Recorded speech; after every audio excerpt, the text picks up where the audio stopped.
I just read all 62 pages of the newest Diddy lawsuit, and by far this is the most disturbing thing I've ever read. This is the point where I usually tell you to grab a cocktail, but this time I'm asking you to grab some tissue and definitely your earphones. Ashley Parham is the newest plaintiff to file suit against Diddy, but she also is suing a few others. She's also suing Christina Coram, here she is, Shane Pierce, and 3 John Does and 1 Jane Doe. And for those who don't know, John Doe and Jane Doe is a fictitious name that is used when the person's real name is unknown or being concealed. What we do know about these people is that Christina is an employee of Diddy. She's also known as his right-hand woman. And Shane, unfortunately, is someone that Ashley considered to be a friend.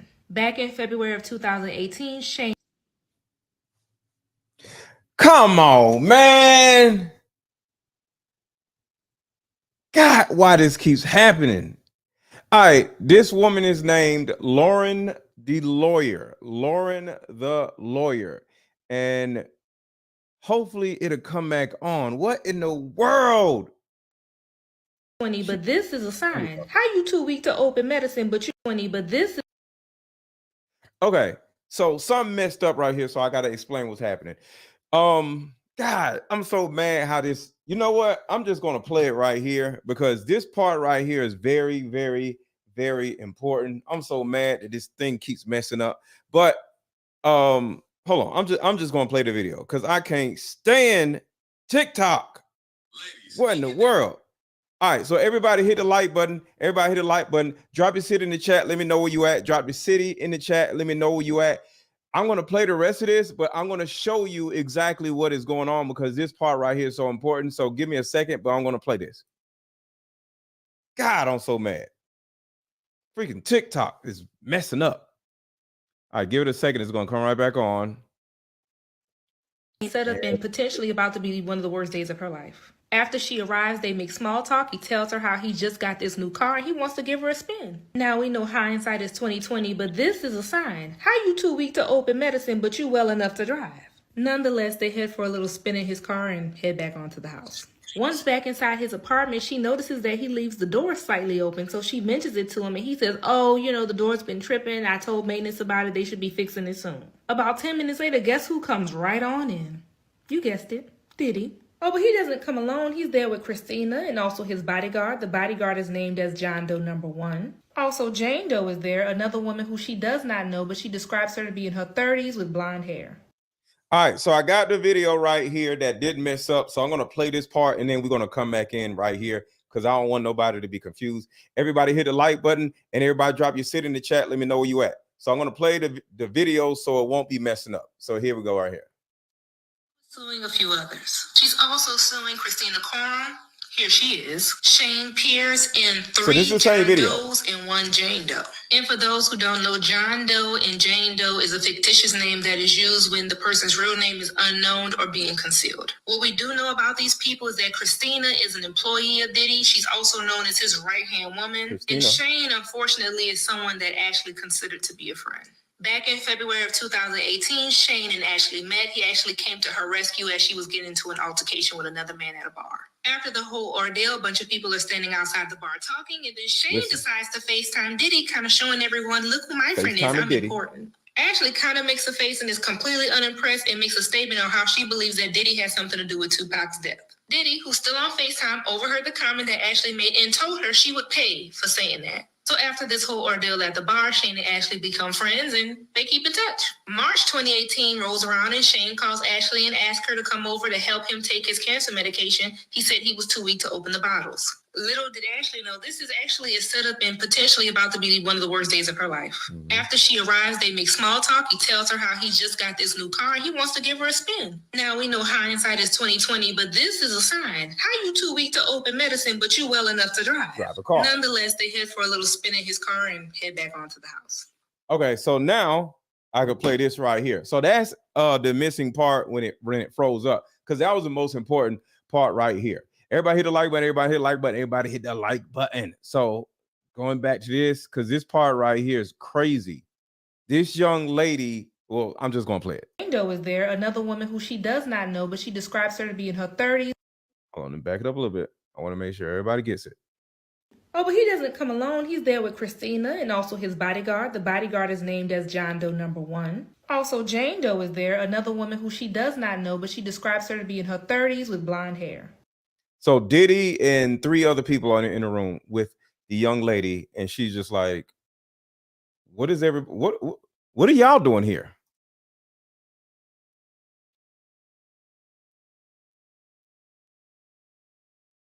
Don't tell me it messed up again. All right, give it a second. What in the world? This is crazy. At first thinking that it was some kind of chemical, but then she soon realized. I'll just play right here then. It's okay. Sometimes you got to improvise when you're going live. Once back inside his apartment, she notices that he leaves the door slightly open. So she mentions it to him, and he says, oh, the door's been tripping. I told maintenance about it. They should be fixing it soon. About 10 minutes later, guess who comes right on in? Diddy. You guessed it, Diddy. Oh, but he doesn't come alone. He's there with Christina and also his bodyguard. The bodyguard is named as John Doe number 1. Also, Jane Doe is there, another woman who she does not know, but she describes her to be in her 30s with blonde hair. And John Doe number 2 and 3 are there, who's supposedly a friend of Diddy and Shane's and also Diddy's driver. According to the lawsuit, John Doe number 3, the driver never came inside. He stayed in the car. Ashley states that Diddy immediately started to antagonize her about the comments she made about Tupac. He started walking towards her with the knife, held it up to the right side of her face, and said that he should give her a Glasgow smile. If you don't know what that is, it usually is when the victim gets a cut on each side of their mouth all the way like to their the ears. Joker. Then Christina urged Diddy to stop, suggesting that it wouldn't be a good idea. They could just sell her to one of their clients. Then Christina went on to threaten Ashley and said she would ship her off to anywhere in the world and she would never see her family again. Diddy and Shane then proceeded to strip Ashley of all her clothing. They pulled a bottle out of a bag and started pouring that liquid all over her. She was in fear at first, thinking that it was some kind of chemical, but then she soon realized that it was baby oil. Then Diddy instructed Christina to insert what looked like a syringe up Ashley. Whatever was a part of their plan with this syringe, Christina wasn't doing it right, so Diddy started inserting it himself. Christina and Jane Doe decided to leave, and so now Ashley is alone with Diddy, Shane, John Doe number 1 and 2. Next, Diddy picks up a television remote that's nearby and starts hysterically crying and screaming, and Diddy instructs Shane to flip her over on her stomach because he doesn't want to see or hear none of that. Diddy then instructed Shane to put a pillow to muffle some of the screams, and then Shane proceeded to Shane, then Diddy, John Doe number 1, and John Doe number 2 all took turns doing the same. She also stated that before John Doe started, he doused her with more oil and then jumped on her back as if she was a slip and slide, which knocked the wind out of her because he was a large person. She also stated that while John Doe number 1 was doing this to her, that Diddy was sitting in a chair in the room masturbating. During this whole ordeal, John Doe's phone falls near the bed. She tries to reach for it but can't grab it, and she says Diddy starts laughing and says he owns her now. She stated that by the time it was over, she could not move and she had no control over her bodily functions. At some point, Christina comes back into the room and starts giving Ashley an IV. I think that this is a good spot to end this video. I don't want it to get too long, and we're not. And that this woman, her name is Lauren the lawyer. Lauren underscore the lawyer. Lauren underscore the lawyer. Y'all did not miss a lot. We just started, so y'all did not miss a lot. The video started messing up, so I had to improvise because that's kind of like what you have to do. And screaming, and Diddy instructs Shane to flip her over on her stomach because he doesn't want to see or hear. Diddy then instructed Shane to put a pillow over to muffle some of the screams, and then Shane proceeded to R-word her. After Shane, then Diddy, John Doe number 1, and John Doe number 2 all took. I'm trying to make sure I don't say anything, have her say anything crazy. All right, so hopefully no more mess ups. Also, Mad is messing up. Give it a second. Give it a second. So I was aware of the Diddy cameras around the home, but I never saw them, you see. So his cameras maybe had been a little bit more hidden, but Hugh Hefner's cameras were very, very. So this woman right here is the actual woman, as far as I know, that is part of this new lawsuit. She is in the UK. What's going on, Mo Easy? What's up, Nicole? What's going on, y'all? Appreciate y'all being here. Everybody hit the like button. To the new people. Where we at? We had like 68 likes. Make sure to hit the like button. To the people who have not hit the like button already. And welcome to the show. this woman right here is in the UK, and she's part of this new lawsuit. And what she's literally saying is Diddy's doings are not the same as the Playboy Mansion's doings, right? Everything that was going on with the Playboy Mansion. And the reason why this is important to bring up and talk about is because Hugh Hefner somewhat, I'm not saying what did or didn't happen because I wasn't there, but there was a certain amount of decorum with Hugh Hefner and what he did. Not saying everything was right, but there was somewhat of decorum. And they had cameras there also, but it was a different type of world when Diddy started doing the same thing that Hugh Hefner was doing. So in other words, Hugh Hefner was doing these parties for years, and there were tunnels under Hugh Hefner's house. And at some point when Hugh Hefner died or before he died, Diddy, and I have proof of this, Diddy bought I think Jack Nicholson's house early 2000s or something, and took advantage of those same tunnels that were under the Playboy Mansion's house. But when Diddy was doing things, he had little people, and you know what I mean. There weren't little people, but little people, y'all know what I'm talking about. He was literally utilizing the tunnels to transport or traffic little people from the bus, because he would bring bus loads of little people out to in that neighborhood. And next thing you know, the neighbors would see the bus load of girls, and all of a sudden nobody's on the bus, because they would go down in the tunnels out of the bus and then go into Diddy's house. And that was one of the specific differences between Diddy's parties and Hugh Hefner's parties. Now, I wasn't at either party, so I'm not sitting here trying to take up for Hugh Hefner or Diddy. I'm just talking about the things that I've researched. And that is the difference between what Hugh Hefner was doing and what Diddy was doing, because Diddy had allegedly, according to everything that I'm hearing, not only, young people, but how do I say this? Diddy had pets, apparently. I'll just say that. You know how you have a pet? Diddy had a pet. And I'm just trying to say things in the right way so I won't have a problem with YouTube, because I'm catching all kinds of hell talking about this stuff with YouTube. In other words, some of my YouTube videos I'm not getting paid for. So I got to make sure I say everything the proper way. And if you want to help, make sure to drop a Cash App, $10, $20, whatever, $AARON 1000, because trying to go around all these words and talk about all this weird stuff is hard and difficult. Pause. Old school, so you could see them. They were like right there, So I'm just trying to explain who this woman is and the difference between Diddy and Hugh Hefner. So I was aware of the Diddy cameras around the home, but I never saw them, you see. So his cameras maybe had been a little bit more hidden, but Hugh Hefner's cameras were very, very old school, so you could see them. They were like right there, So when you hear about the allegations and what's happened to these celebrities and them, being in the moment and forgetting there's cameras there and doing the things that they've done, it's very easily done.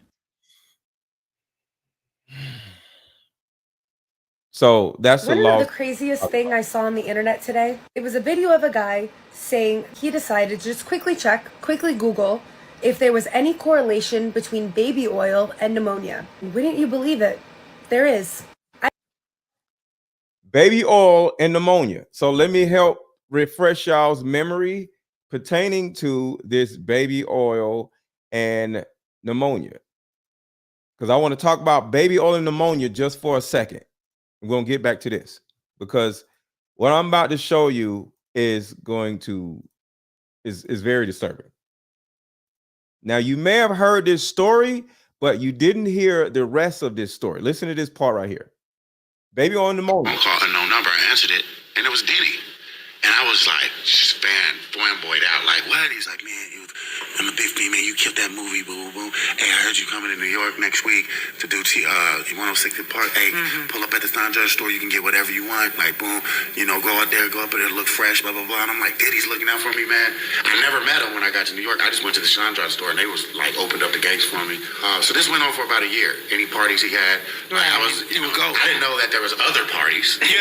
You wasn't at them parties. I wasn't at those parties. I was at BET Awards were happening in town. I didn't go because I wasn't nominated. So about 2:30 in the morning, 2:15, 2:30 in the morning, phone ring, this is unknown number. I don't answer unknown numbers. But, my wife looking at me like, yeah. Like, who is that? Yeah, pick that up. Who will know about this? And put it on speaker. Yeah. Picked it up. I said, who is this? It's Sean. I'm like, Sean? It's Puff. I'm like, oh, what's good? Talking low like that? Talking low. So I was like, hey, what's good? I said, what's cracking? He said, we didn't see you tonight at the BET Awards. What you doing? I was like, oh man, I'm at the crib. He said, I'm over here at the Beverly Hills Hotel. I said, oh, for real? I said, who over there? Just me. Now, a lot of y'all heard this already. This is old, but this second part, nobody has heard. So listen to the second part right here. And I had got invited to speak, but I hadn't drank all day. And so this is now, it's night. It's like 11:30, 12. There was only about 14, 15 people in there, but some people. And they was like, Columbus, what you drink in Columbus? I'm like, I only drink one thing, tequila. So I was like, all right, let me get a shot. So I'm over here, like, we chopping it up. I take my shot. I'm like, pretty smooth. So we chopping it up. 5 minutes go by, 7 minutes go by. Something wrong. I'm getting dizzy. I'm trying to stay on one shot. So I'm like, I'm trying to stay focused. What I'm hearing, but it's warm. I'm like, I start getting a little sweaty. They like down this hall, and it's like a big ass house in Atlanta. So I'm like, walking down the hallway, look like this. In Atlanta. Starship Enterprise. I go to the bathroom, and I put my finger down my throat, and cat backing. Yeah, because you knew. And my manager was with me, so he kicked in the door. Boom, Short, you all right? I was like, bro, I don't know, bro. It's like, he's like, the driver's still outside. Let's go. So we go out, and they all met us in like the vestibule. And they're like, hey, you good, Short? And I was like, chill, just relax. I'm like, nah, I was just like, no, I'm fine. I got to be at set early in the morning. Boom, get in the SUV. Just get out of here. Right? I was like, oh, they was about to put me on the grill. They was going to handle you. So I asked my boy. I said, what was gonna happen if I had stayed over there and I was drunk? He said, hey man, you was gonna be caught on tape with a triple glizzy. You was gonna be caught on tape with a triple glizzy. You was gonna be caught on tape with a triple glizzy. Chris? So right here, we're talking about baby oil and pneumonia. Remember, baby oil and pneumonia is right here. Baby oil and pneumonia. Keep that in mind. When I tried dating someone else, they would end up dead from pneumonia. What? Every time she dated somebody new, they would end up blank from what? California. I wondered if he realized that he sentenced him to his death. But when I tried dating someone else, they would end up dead from pneumonia. What? Keyword pneumonia. I knew Sean was behind it. This was not a coincidence. He gets jealous of a guy and then they die of pneumonia. I could be next. What the fuck? If I am going to get out of this alive, I'm going to have to do something to make him stay away from me. I had a plan, but it's dangerous. I would get into the vault and get a couple of the tapes, take them home, make copies. This was my way out. Some of the tapes had things I would never have expected. The gay parties are one thing, but the young boys like Usher, Bow Wow, Justin, I would have never known. Things were okay for a while. I started dating again. It was almost normal until I got serious with someone. Then my boyfriend died of pneumonia.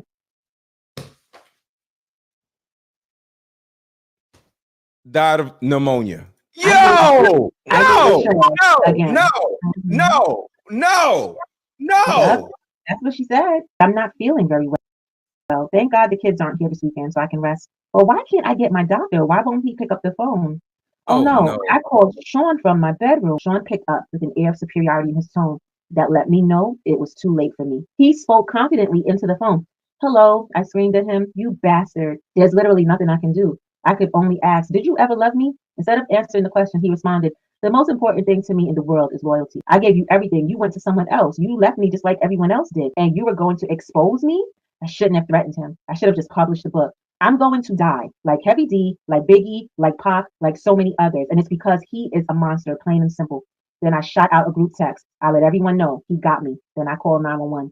As I sat here waiting for the ambulance, I'm writing this chapter and praying that I make it to the hospital. I don't feel like writing anymore. I may not be around to see it print. It's okay. I'm sending it out. He won't get away with this. So the correlation is not the baby oil. Okay. Don't be stuck on the baby oil. There is allegedly, because recently, remember they confiscated 1,000 bottles of baby oil. Y'all remember that? Well, it has been proven because it's in this new lawsuit that they tested the baby oil and it has been proven that GHB was in the baby oil. So the conversation is not about baby oil in particular. It's about the GHB in everything. So with Columbus Short, there was something in the drink he took. And next thing you know, he ran to the bathroom and made himself throw up so he wouldn't fall out. That's one way that they took care of people. But the other way was allegedly they would squirt baby oil on people. And that is what happened with the first woman. She had so much baby oil on her where they literally was like falling on her body while she was unconscious and sliding on her. That's how much baby oil they kept squirting on the freaking woman. So these are two different scenarios, one with baby oil and the other one with liquor. So they weren't just utilizing GHB with the baby oil. Apparently, according to what Columbus Short said and all these other people and what they're saying in this lawsuit, it was in the liquor also. So that's what I'm trying to let y'all know. And when you hear about these people dying of pneumonia, this is why. So we go back to this video and we're going to put it all together. I like to do the science on stuff and not just gossip. So keyword, GHB, baby oil, pneumonia. GHB, baby oil, pneumonia. These are the keywords. Listen.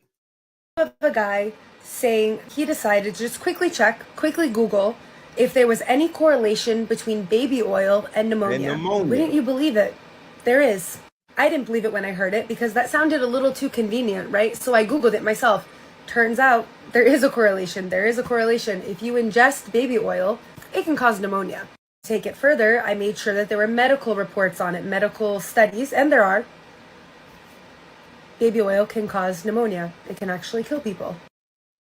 So I don't see anybody drinking baby oil, of course. But if you were injected with baby oil, that's a different story. So going back to what the lawyer said when it started messing up, she literally said when the girl was laying on a floor, where is it? It was baby oil. Then to their ears. Then Christine Christina urged Diddy to stop suggesting that it wouldn't be a good idea. They could just sell her to one of their clients. Then Christina went on to threaten Ashley and said she would ship her off to anywhere in the world and she would never see her family again. Diddy and Shane then proceeded to strip Ashley of all her clothing. They pulled a bottle out of a bag and started pouring that liquid all over her. She was in fear at first, thinking that it was some kind of chemical, but then she soon realized that it was baby oil. Then Diddy instructed Christina to insert what looked like a syringe up Ashley's vag. When it started messing up, y'all see that, right? They wanted to put it. I'm trying to make sure I don't say nothing crazy. There was somewhat of an injection going on or insertion of it. Instead of just being on her body, it had to be ingested in some type of way. And that is the point of this. So, and somebody said they also allegedly used ice cubes that had GHB in them also. So I'm glad you brought that up, Davis, because GHB is a clear substance, just like liquor, you know, vodka. That is the liquor that they chose to sell, right? Vodka, which is clear. Ice cubes are clear. Baby oil is clear. They allegedly use these substances in order to be able to easily get it through customs or get it from here, get it from there, transport it in baby oil bottles or ice or, you know, Ciroc bottles. So nobody see it. It's crazy. And thank you, Kaden. You said you brought that up. I appreciate you for bringing it up, because I actually didn't forget it. But this stuff is absolutely crazy. So we're going farther and farther down the rabbit hole. And because I'm going so far down the rabbit hole, if you guys would like to support this channel and this information, some of these Diddy videos, possibly this one, because of what we're talking about, the sensitivity of the information, I'm not getting paid for some of these videos. And some of y'all may not care, but if you do care, make sure to drop a Cash App, which is $AARON 1000 to support your channel, because the possibility I'm going to be on here for 3 hours with y'all and I ain't going to get paid squat from YouTube because of the sensitive information. So please contribute to the channel, $AARON 1000. And also Cash App. Shout out to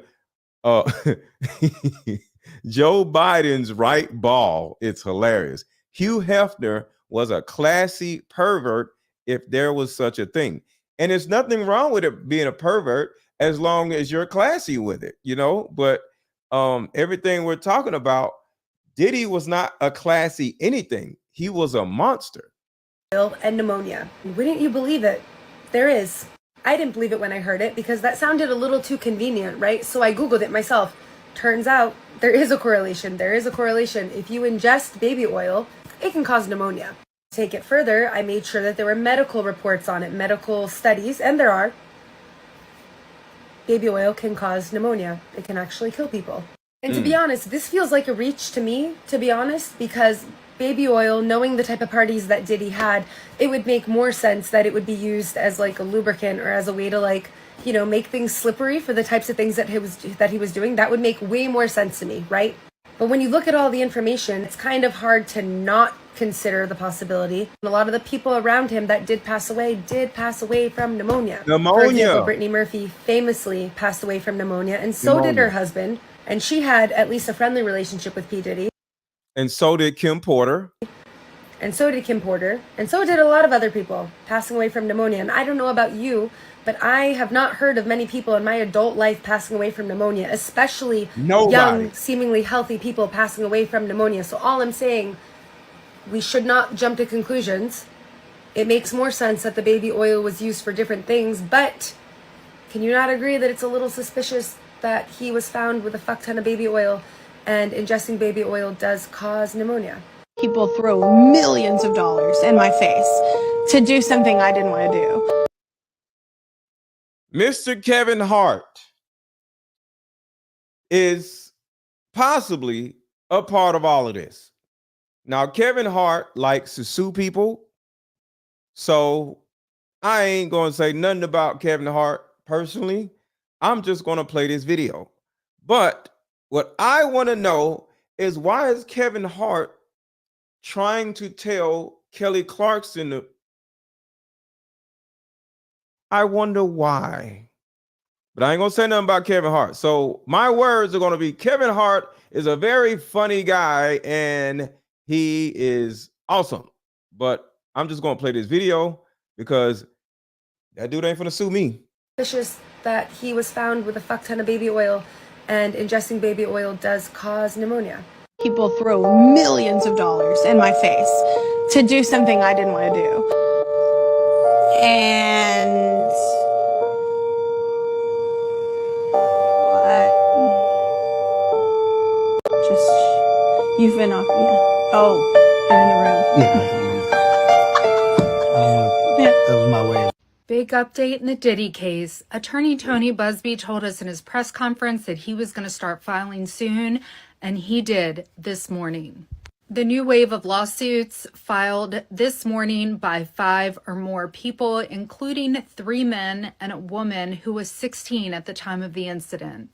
The cases were filed by anonymous plaintiffs in a Manhattan federal court. One of the incidents happened in a Macy's stockroom at the Herald Square store. One of the women said she was a 19-year-old college student in Brooklyn. She gets invited to this photo shoot. They then later ask her to come back to Diddy's hotel. She ends up in Diddy's hotel room. Then a security guard takes her to another room where they lock the door and say, "You know what you're here for." Another one of the suits involves a 16-year-old boy. You can read below. As more of these details come out, I'll keep. New wave of lawsuits filed Monday accused of Diddy of, oh yeah, I got the same information right here. On Monday, Combs was hit with a lawsuit allegedly that he SA'd a little person, I'll just say, at one of his famous white parties. The complaint was one of the 6 new lawsuits. The other alleges that he R-worded and SA'd to hit up the young person, the person. In October, this is part of a wave of 120 civil lawsuits expected to be filed against him in the near future. So it's not just this was crazy. When you think about 120 people coming up, that's one thing. But when you think about 120 lawsuits, that is different. Damn, 120 lawsuits? That's freaking crazy.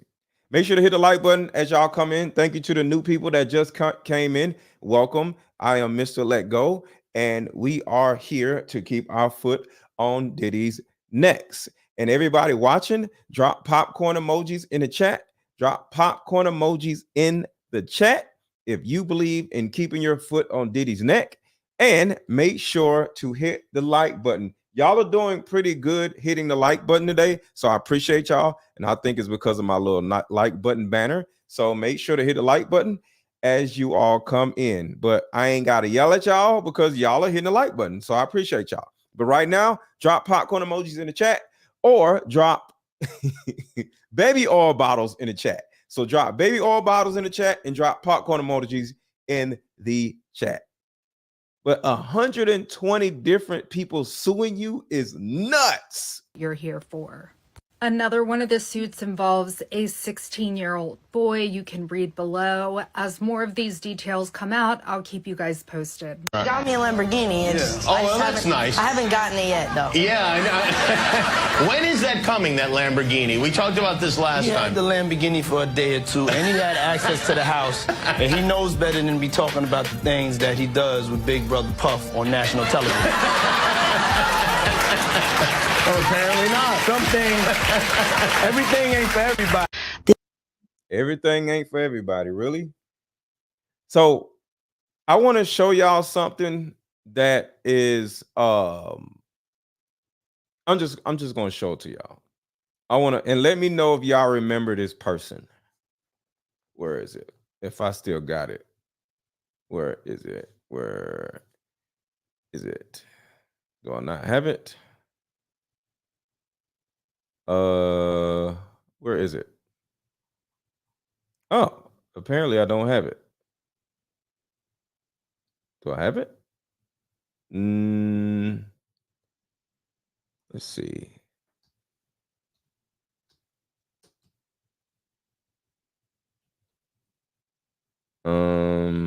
Okay, apparently I don't have it. So I'll bring that up in a minute.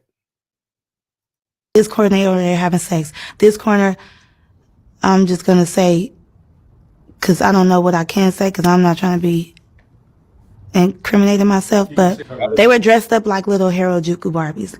Like what? Little people, okay? Little people. And this is one of the differences about pertaining to these parties. I think everybody famous has parties. I think everybody famous has DRU,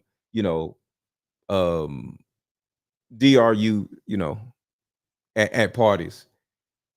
I think everybody has girls at parties, but this man had little people at parties. And I am against anybody that is out hurting women and or children. See, I'm not just here to just sit here and just gossip about this man. No, I want to contribute to the algorithm that will continue to push Diddy being a terrible person out there to the world, because the people that are on the jury watch YouTube, I'm quite sure. So I want to be one of the people, one of the thousands of people talking mess about Diddy, so the jurors would see my video and be reminded of how disgusting Diddy is. So that's why I do this. It's not about gossip to me. I want the jurors to run across my video and watch the video and see about the baby oil and see about what he did to this young lady and see about the little people being at these parties. So the juror would be like, yo, there's nowhere in hell I'm gonna let this man out of my sight. He's going to prison. That's why I'm doing it, because it's about children as well as young women. I'm not gonna say what type of little people, but like a fetish. And I'm looking like, what are they doing here? Like dressed up, little red lipstick, like they weren't supposed to be there. But I'm just looking like maybe it's some type of production going on. But why would they be at this party at 7 o'clock in the morning with grown people? Like why would they be here? So why me go in the house and why not the girl? So now you're picking and choosing. So it's fishy to me. So when all this stuff started coming out, I was like, I knew I was right. I knew it. Like, somebody says, can you please look into all of the kids that they are blanking? Nobody will talk about it. Yes, they're being deleted, when they're, because I talked about that, what's actually happening. And yeah, it's really bad. It's really, really, really bad. And where is this young lady? Oh, right here. She talked about it here. And employees led us to underground tunnels. She was a child when they ran across her, but she escaped. We had to take an elevator and stairs. We had to be led. There is no way that you can just walk into a tunnel. And for those who don't know, this woman was blanked, and she was at these Diddy parties, and things happened, and they transported her, like I said earlier, through tunnels under his house, under the Playboy Mansion house. Also, there's tunnels all through LA, not just near Diddy's house. There's a city under Diddy's under LA, period. The entrances and the exits are in your face, but there's no way that you can just walk through tunnels. You'll get stuck. You'll go deeper and deeper, and you won't be able to come back out because it's hard, because the tunnels run all different directions for miles and miles and miles and miles. So if you go down the wrong one, you'll get stuck, and it's confusing to turn back around and get back to where you're going. So you have to be led in and out. I think people assume that when you get underground, it's just this dirt and you keep going deeper and there's more dirt and then there's cages of children. No, that's not how it works. There's cities underground. There's warehouses underground. There's actual homes underground. People build these tunnels, and they've built them for decades. There's a lot, and elite celebrities, they go down there for parties.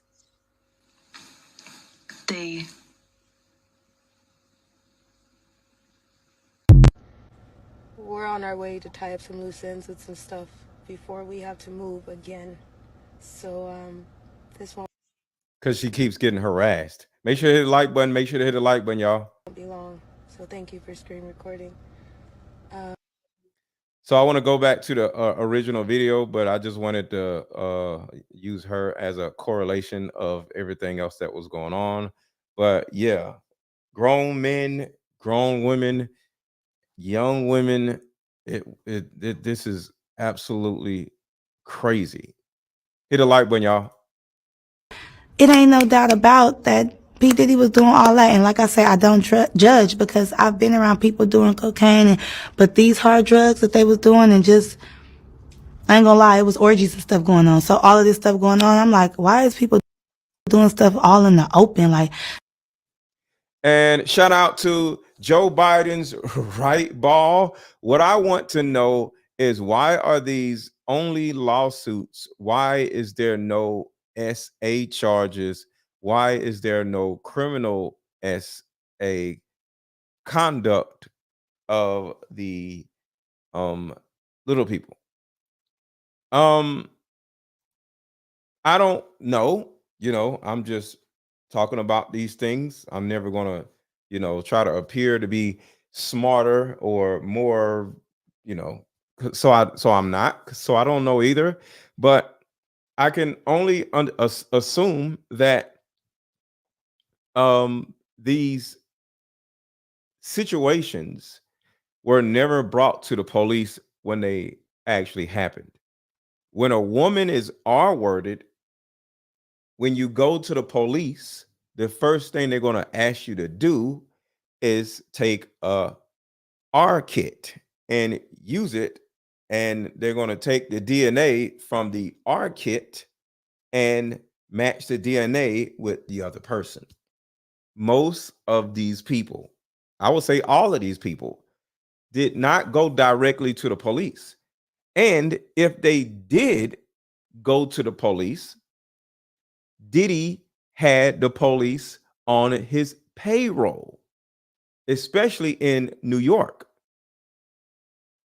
Are y'all familiar with the mayor of New York, presently in jail right now? Put a 1 in the chat if you're familiar with the present mayor of New York. He's in jail right now. The mayor of New York, back when Diddy was running around doing what he was doing, that mayor was the captain of the police force. So I'll say it again. The mayor right now, what's his name, y'all? I forgot about the name. I forgot his name, but the mayor of New York is presently in jail. But when Diddy was running around diddling everybody back in the day, the mayor was, Eric Adams. Thank you, Dion. The mayor was actually the captain of the police force. So he went from captain to mayor. So for decades, Diddy had the police force on his side.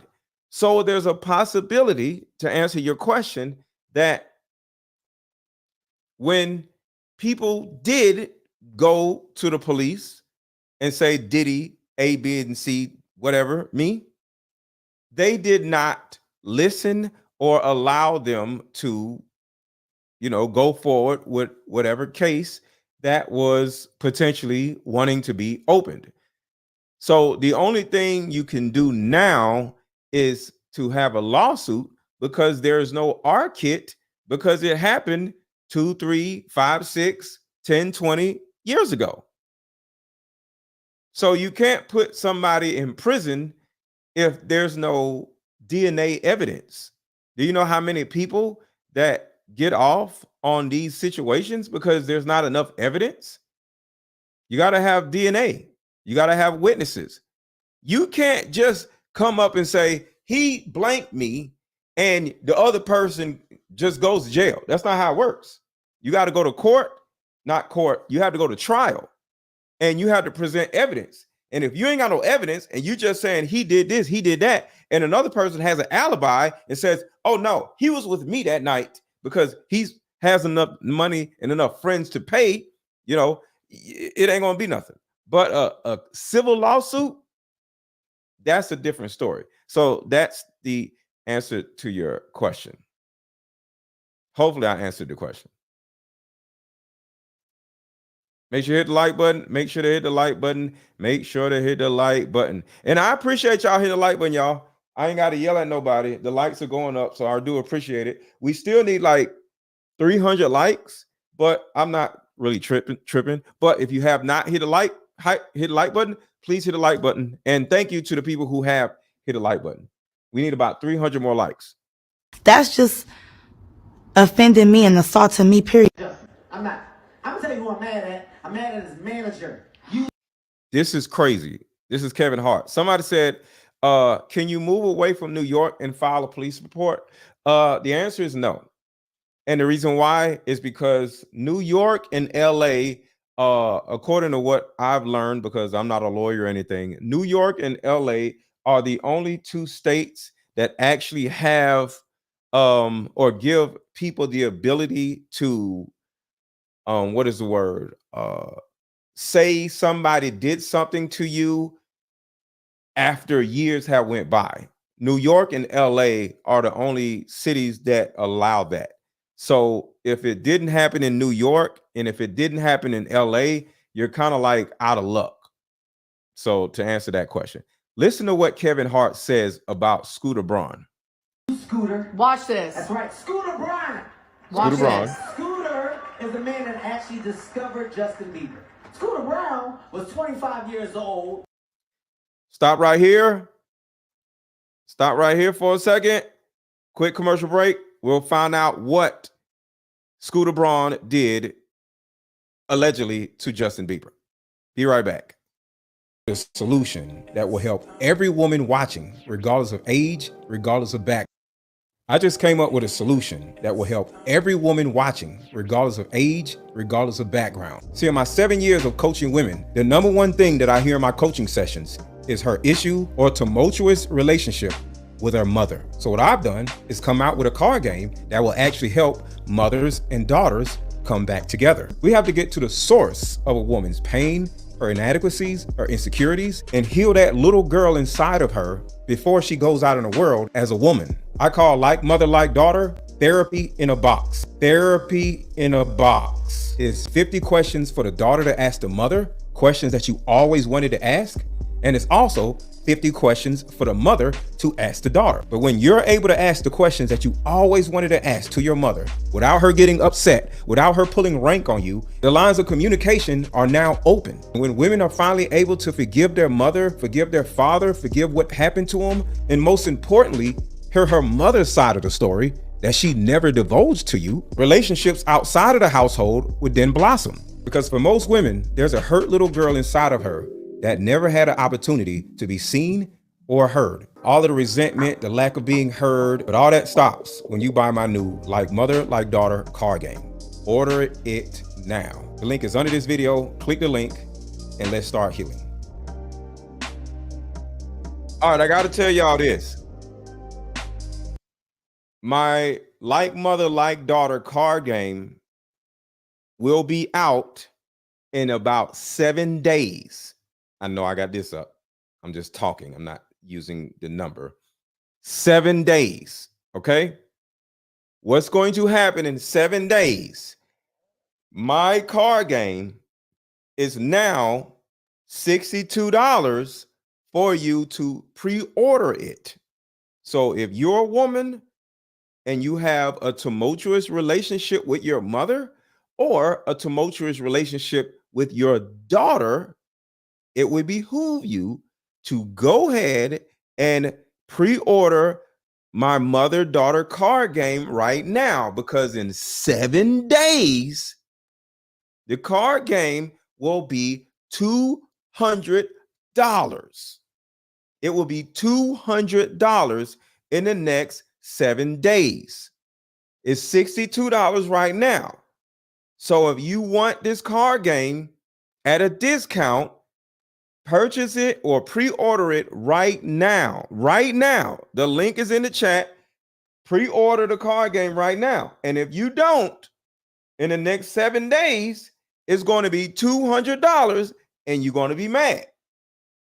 So to the people who have ordered a card game, it will be to you in the next 7 to 10 days, because I got to get it shipped to me and then I'm going to ship it to you. So 7 to 10 days, we're going to have a celebration to all the people.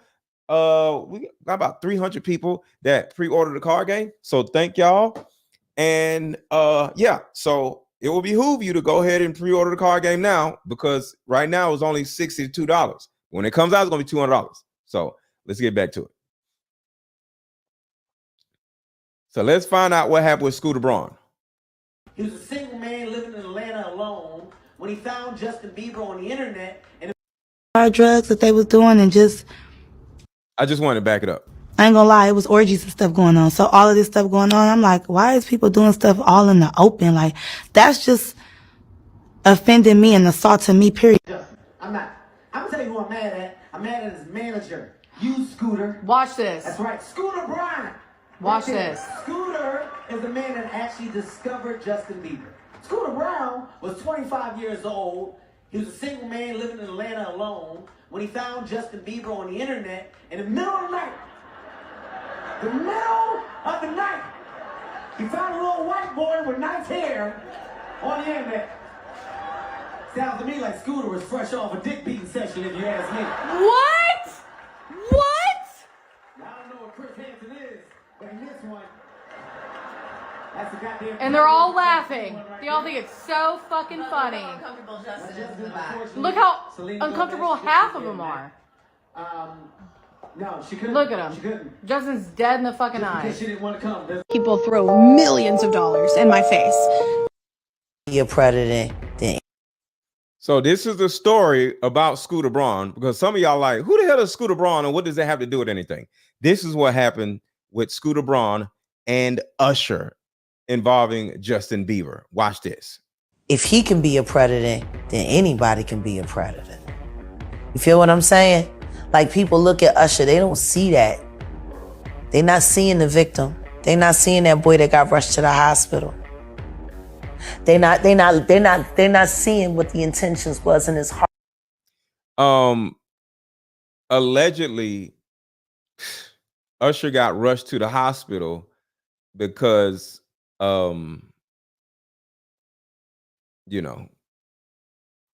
his butt. Allegedly. I'll just say that. His butt is why he allegedly got rushed to the hospital. And I'm not going to say how old he was when he got rushed to the hospital, but you can guess how old he was when he got rushed to the hospital, allegedly because of his butt. They're not seeing what the intentions was in his heart when he took Justin Bieber there. Oh. Let's be honest. He took Justin Bieber there. Diddy had been trying to get to Bieber for a minute. Now remember, we're talking about Scooter Braun. I just want to make sure y'all are understanding what's going on. We're not necessarily talking about Usher. We're talking about what Kevin Hart said about Scooter Braun. Listen to this. But it wasn't until Usher took over management and had guardianship and gave temporary guardianship to the diddler for 48 hours. Think about that. Usher came in and discovered it and managed him and got custody of him and promised to look after him. And then he sent him to the diddler. Does that sound like a good guy? It's horrible. It's horrible. Does that sound like a good guy? Now that we know what Diddy's really like.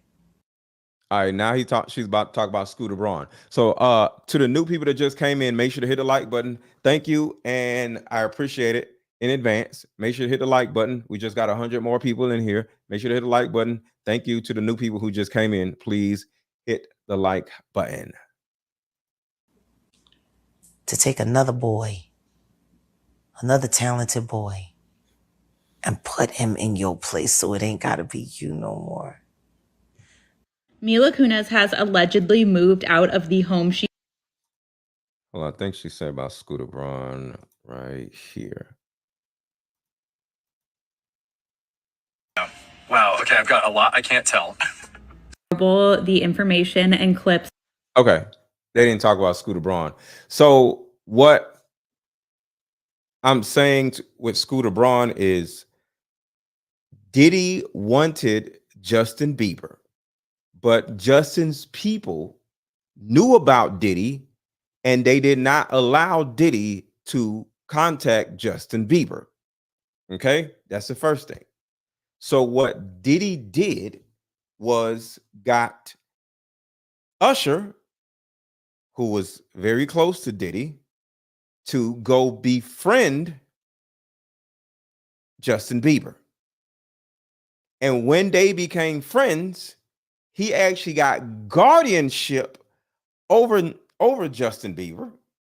And then Usher and Scooter Braun, and this is a fact, Usher and Scooter Braun started a record company and signed Justin Bieber to the record company and then brought him to Diddy. So him and Scooter Braun set up, allegedly, because it's a fact that they started a record company, but the only person that was ever signed to their record company, Scooter Braun and Usher, was Justin Bieber.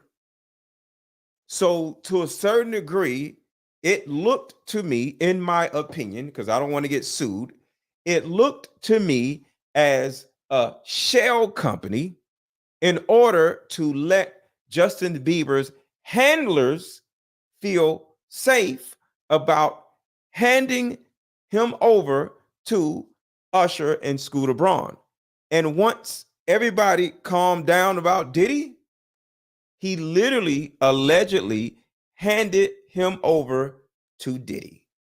And that is what she was saying. So now let's go back to what Kevin Hart was saying about Scooter Braun, because a lot of people don't know who the hell Scooter Braun is. A lot of people don't care about who Scooter Braun is. Because I want to give context so y'all won't be confused. Scooter is the man that actually discovered Justin Bieber. Scooter Braun was 25 years old. He was a single man living in Atlanta alone when he found Justin Bieber on the internet in the middle of the night. The middle of the night. He found a little white boy with nice hair on the internet. Sounds to me like Scooter was fresh off a dick beating session, if you ask me. What? That's Scooter Braun. I don't know what Chris Hansen is, but in this one, that's a goddamn. And they're all laughing. They all think it's so fucking funny. Look how uncomfortable half of them are. No, she couldn't. Look at him. She couldn't. Justin's dead in the fucking eyes. She didn't want to come. People throw millions of dollars in my face to do something I didn't want to do. And what? Just You've been off, yeah. Oh, been in the room. Said to me, take your clothes off. And I said no. And I left.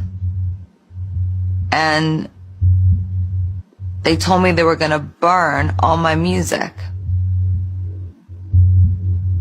And they didn't stop.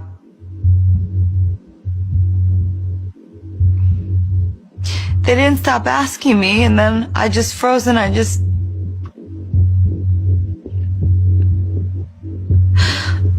don't even remember.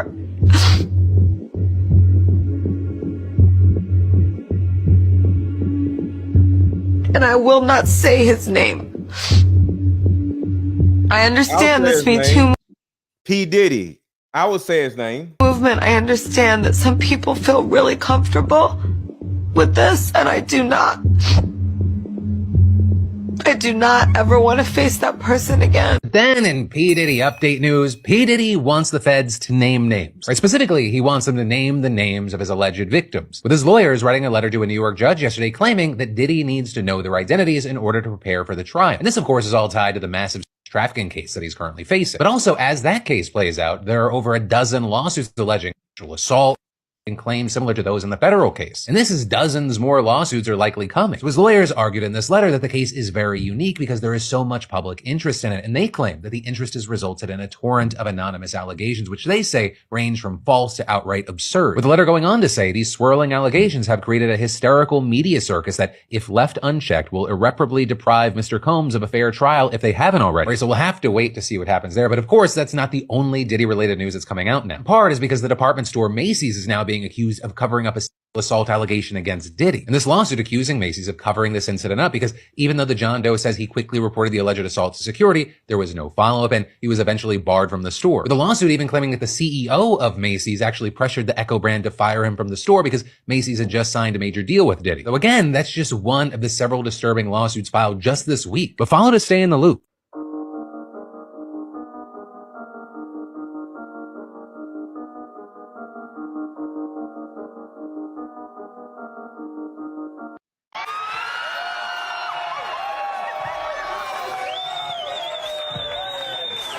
So this is a sneak peek on Diddy parties or a Diddy party. That's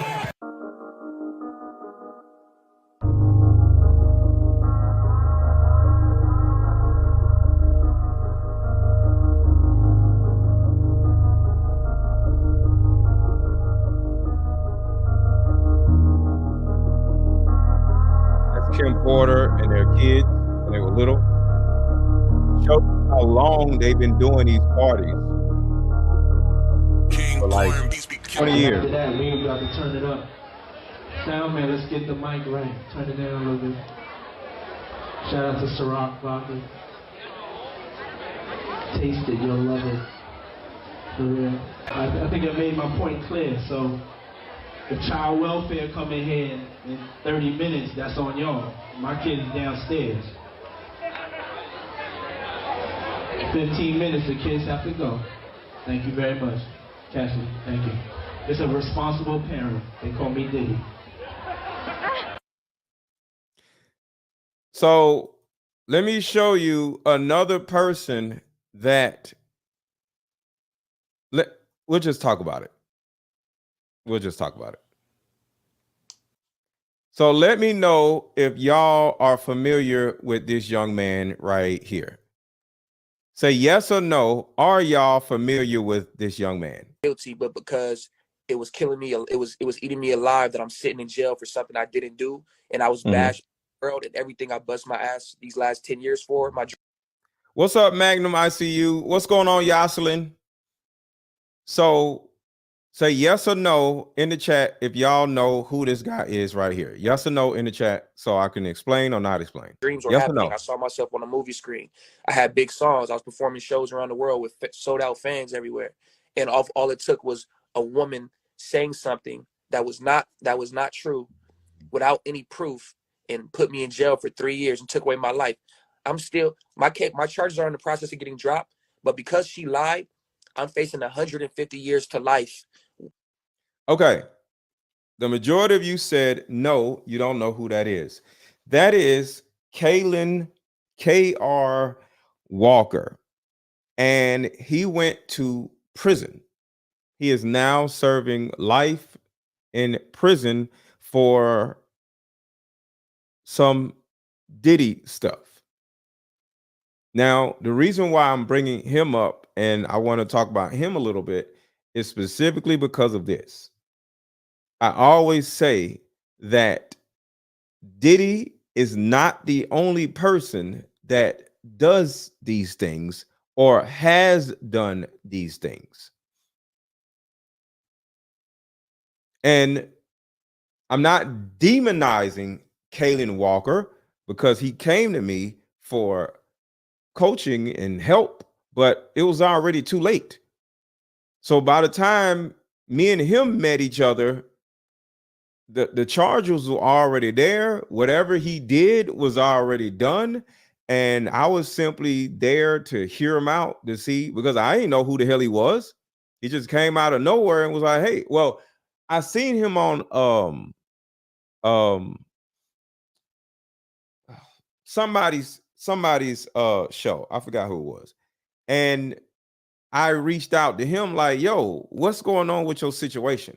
And we actually started doing, I started doing content to show, like, because I thought he was potentially innocent, right? So Kaylin Walker is a young P. Diddy. Because I always say P. Diddy is not the only P. Diddy out there. There are other men, young and older, that have done things that Diddy has been doing for the last 20 years. And the reason why this is so significant is because people like Diddy make other people feel like it's okay to do. I'll say it again. People like Diddy makes other people, younger people, think that it's okay to do. So I want to play a little bit of this video because he's, in this video apologizing and talking about what actually happened. But always remember that Diddy is not the only demon out there. And I'm not even calling Kaylin Walker a demon, but he did what he did. Kaylin Walker, I think he was 26, right? So in my opinion, there's a difference between a 26-year-old doing something crazy versus a 54-year-old doing something crazy. So we're going to play this a little bit and y'all let me know what y'all think. With no criminal history, I'm facing, meaning me. Let me say this. That's crazy. Let me say this. That's crazy. So your story is actually even deeper, okay? Because that means 3 things tried to end your life and it didn't happen. The woman tried to end your life, you're still here. The Benadryl tried to end your life and you're still here. And the bed sheet tried to end your life and you're still here. So you know what that means, right? He tried to delete himself, just so you know. That's what we're talking about. He tried to delete himself. Right? You're meant to be here and you have a purpose here and you can't go nowhere until you fulfill your purpose. I understand. So that is the thing that I want you to keep in mind. Yeah. Your future and not your past. We can talk about different things, but I just want you and other people on here to know that there are certain things and certain people that have tried to end your life, but as long as you're still here, it didn't happen. It's people who've been in car accidents. It's people who have been, abused.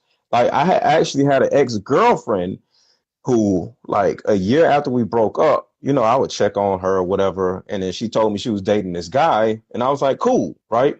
Yeah. Well, I would say a few months after that, I think it was, I don't know, her birthday. I just sent her a text and she said, something, and she ended up telling me that the guy literally tried to end her life. Yeah. And he thought she was gone upstairs, and he left out the house. Gone as meaning no longer here, not left. He and thought she was gone, you know, going to heaven, trying to make sure I don't say the wrong thing. And he left the room and she woke up. I don't want to say the word because I don't want the algorithm mess with me. He thought she was gone, right? Yeah. She was just unconscious, and she woke up and was looking around and nobody's there. She didn't know where he was, so she immediately jumped up and just jumped out the window and jumped. What's going on, Ian? And the significance of this also is there's a pattern with Kaylin Walker and Diddy. Does anybody know what the pattern is that Kaylin Walker dealt with and Diddy dealt with? Does anybody know what the pattern is between Kaylin Walker and Diddy? And Kaylin Walker, this young man, was a big actor and a big singing artist. He sung and he was an actor. He was the star of, let's see, I forgot the name of the yes, there we go. Thank you. Is that the dude from Superfly? Yes, Lorenzo. Thank you. Yes, this is the dude from Superfly. He was a big actor and he lost it all because he didn't. Well, let's just move on slowly. Does anybody know the difference between the similarities between Diddy and Kaylin Walker? Anybody? They both was in Hollywood. Nope. Didn't he hang with Halle Berry? I think so. I think yeah. But does anybody want to guess? There was a very important similarity that caused both of these men to be sexual deviants. But does anybody know what it was? What was a variable that caused both of these men to be sexual deviants? Does anybody want to guess? They had a single mom. It's worse than that because everybody got a single mom. Anybody want to guess?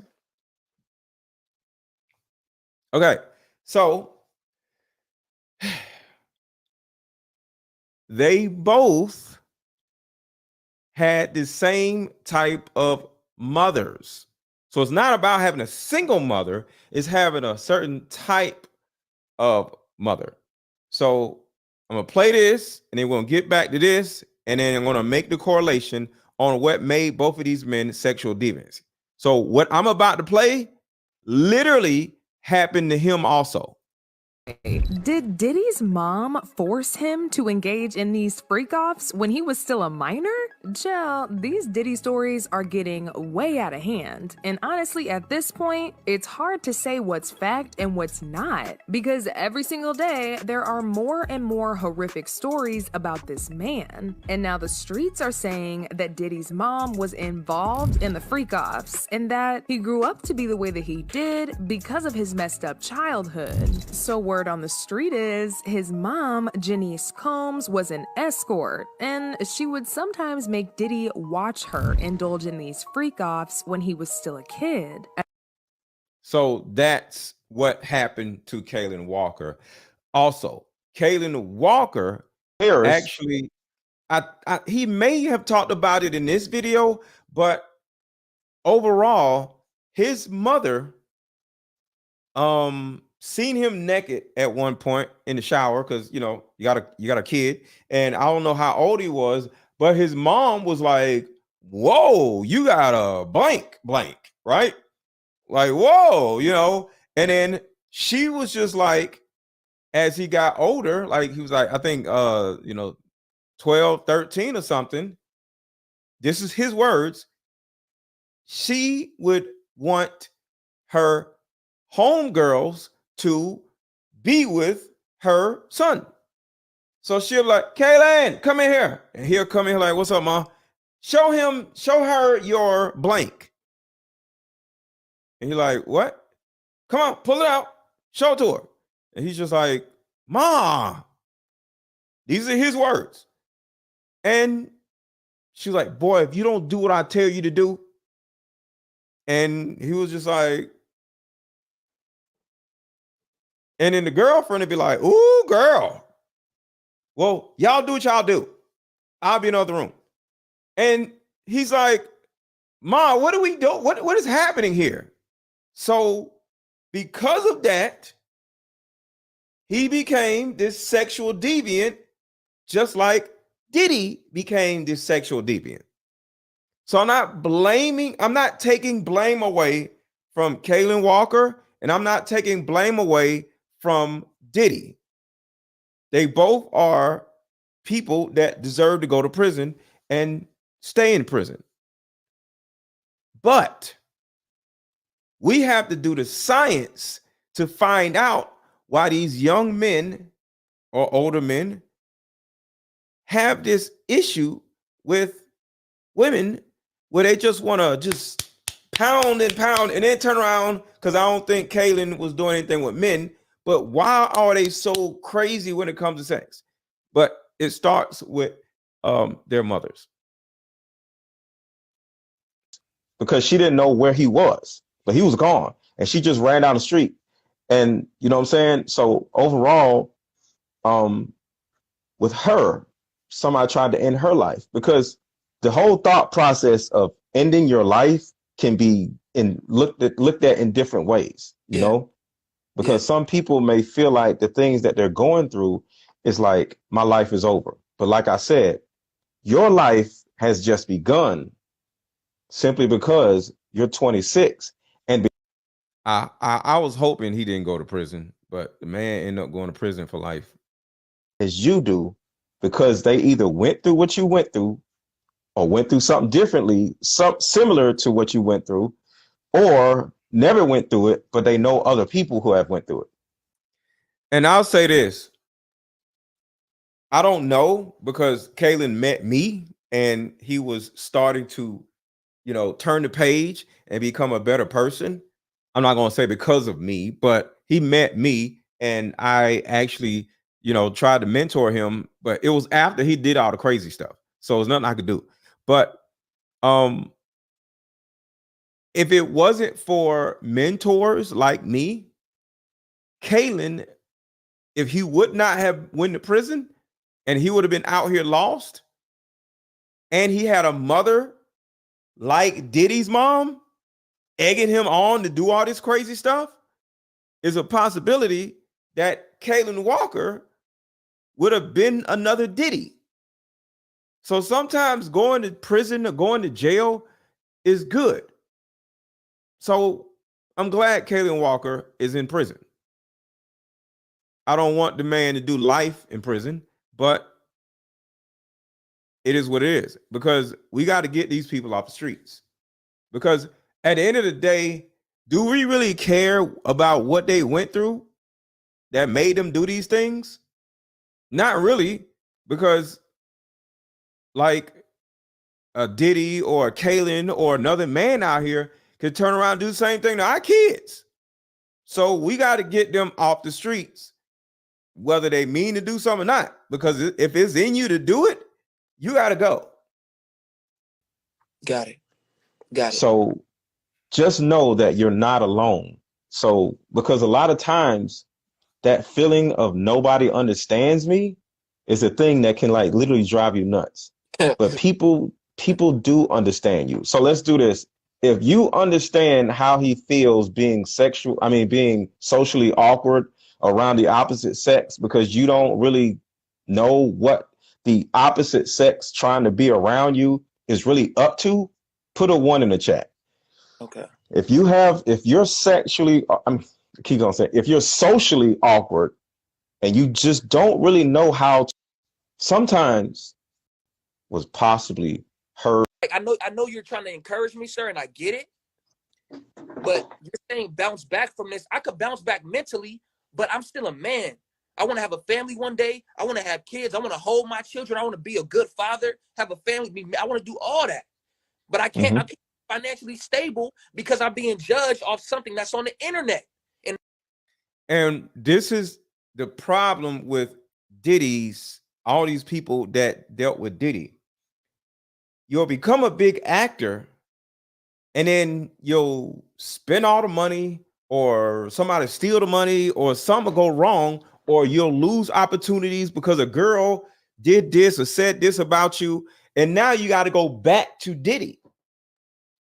Now you got to go back to the diddler, and next thing you know, you find yourself doing more devious things because you got right back up under Diddy because you ain't got no more money. Because Diddy was like the gatekeeper of all these young actors and singers.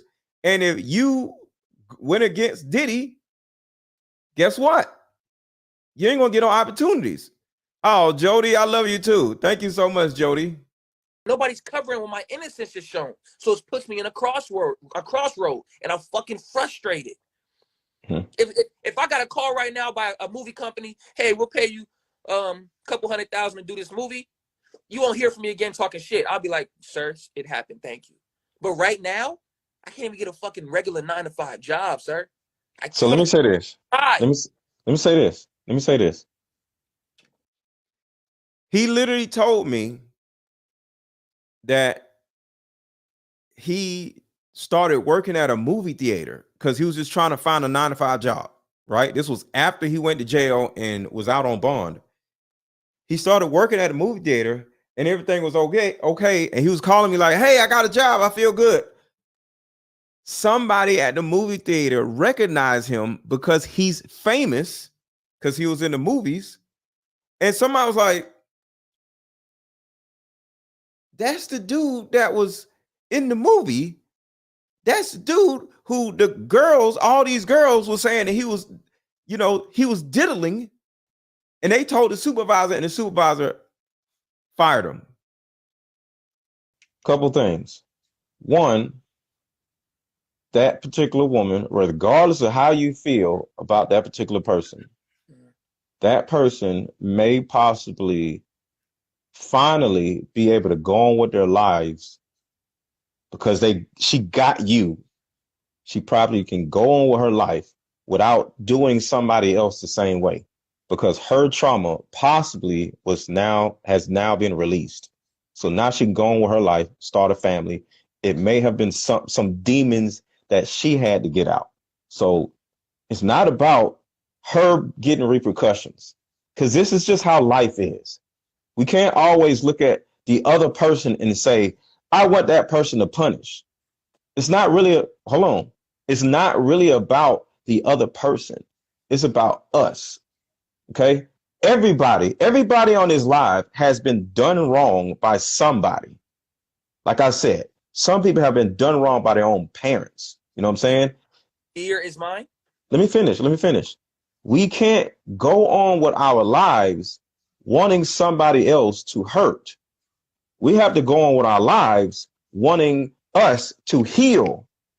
So the energy that you're exerting, which is understandable, can be used in a way to make you into a better man. You learned something. I have a principle. I have something I call the 17 principles of letting go. One of the principles is, I want everybody to write this down if you can. I give you 3 seconds. I want everybody to write this down. One of my principles is, I am not a victim. I am an active learner. So write that down yourself. I am not a victim. I am an active learner. There is a motivational speaker. I don't know his name because it's some British name. He has no arms and no legs. He has a beautiful life and he has a whole family, a wife and kids, makes millions of dollars going all over the world. No arms, no legs. That man could have looked at his life and said, my life is over. I have who has no arms or no legs? He's making millions of dollars because he has no arms and no legs. I want you to think about that.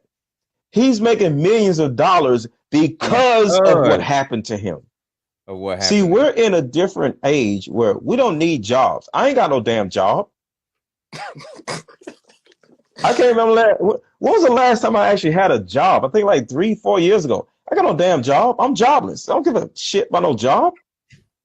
So I have been through trauma. My dad left me. My mom was getting abused left and right by different men or whatever. I used same thing with your mom. Yeah. Yeah, I want to talk about that too. I make money simply by telling my story and showing women that there's another way and they can let go of their childhood trauma, because I was able to see my mom act within her childhood trauma right in front of me. Yeah. And now that's how I make a living, by helping women let go of their childhood trauma. There's a lot of women that I talk to that they want to get a man back because of what happened to them. It's just the way life is. There are men who want to get women back for what either a white man or a police officer or supervisor did to them, white America, and they turn around and abuse women. It's just the way. And make sure to hit the like button. Some of y'all have not hit the like button. We still need like 300 likes. Can you please hit the like button for those who did not hit the like button? Please hit the like button. Please hit the like button. We need 300 likes. 300 people watching has not hit the like button. Can y'all hit the like button, please? Life is. This is just life. Okay. You got lions and you got zebras, right? The zebra ain't walking around like, damn, man, why these lions keep chasing me? No, that zebra's going to go live his life. Ain't worried about no damn lion. He's going to watch his back, but it's not going to spend his whole life worried about getting eaten by a lion, right? Yeah. Yeah. Going about his business. You know what I'm saying? So you have to be an active learner and learn from this, and you can make a career out of what you learn from this, because like I said, there are thousands of men and women who feel the same way you feel, maybe in a different way, but you can actually help those people let go of their anger and resentment of the opposite sex. You know how many women who actually have been sexually assaulted weeks ago, a month ago, not in their childhood, recently, and they're like, all men ain't shit. You can help those women. You can help men who feel like all women ain't shit. But it first takes you to let it go. And now you can sell your story on how you let it go. Forget a job. Forget a movie, this and that.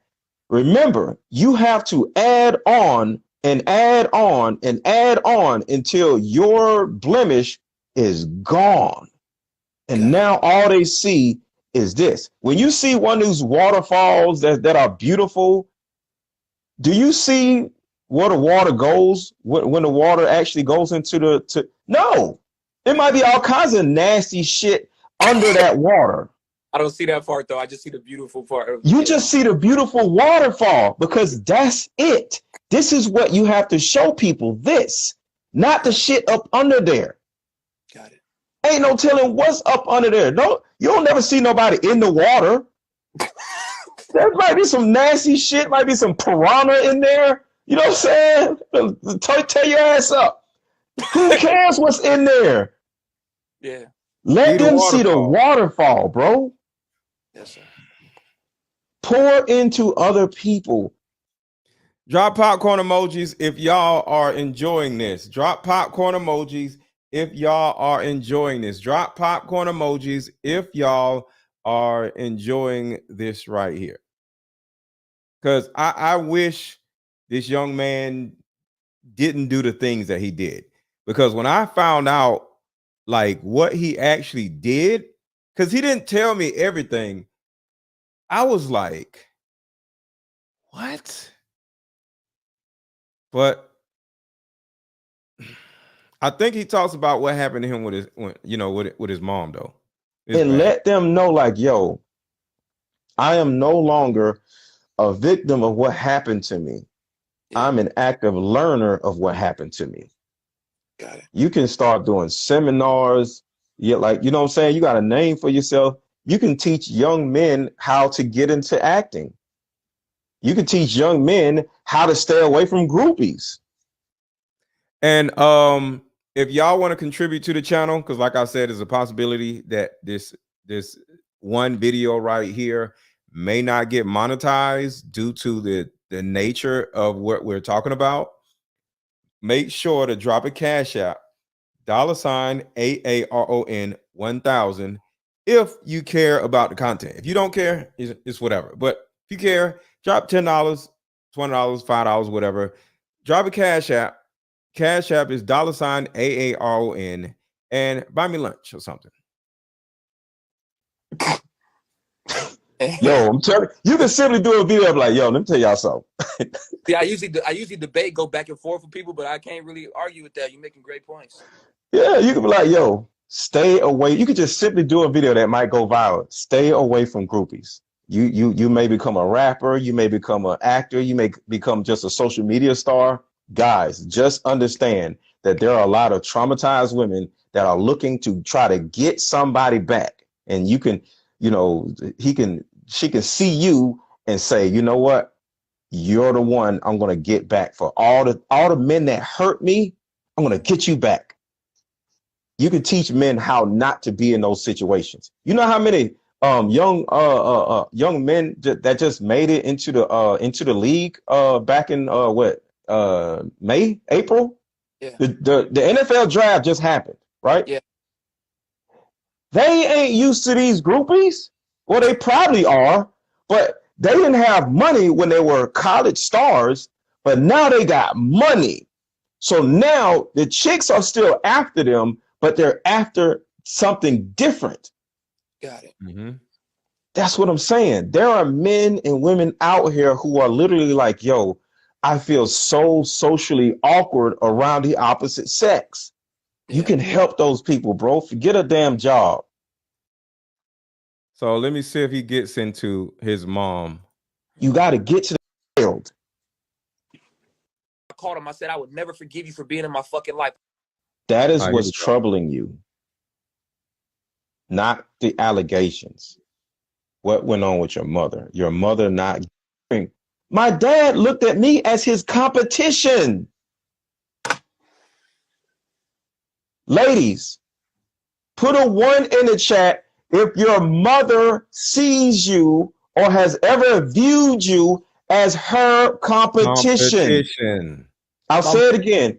Hold on. Put a 1 in the chat, ladies, if you have ever witnessed your mom view you as their competition. Sometimes our parents view us as their competition and they try to treat us like shit. Do you see them ones coming in? My mom does that to me. She used to get mad at me when I would go on the red carpets, when I did the movie with Halle Berry and stuff like that. She would get when I went. So y'all was right about Halle Berry. Somebody said that he used to hang out with Halle Berry. I want y'all to think about this. This man smashed or allegedly smashed Halle Berry, and now he's doing prison time. He smashed Halle Berry. I think he did. And now he's doing prison time. How life can change. To Belgium to shoot the movie, and I came back. I was like, Mom, I went to the red carpet. I don't care you went to the red carpet. You didn't invite me.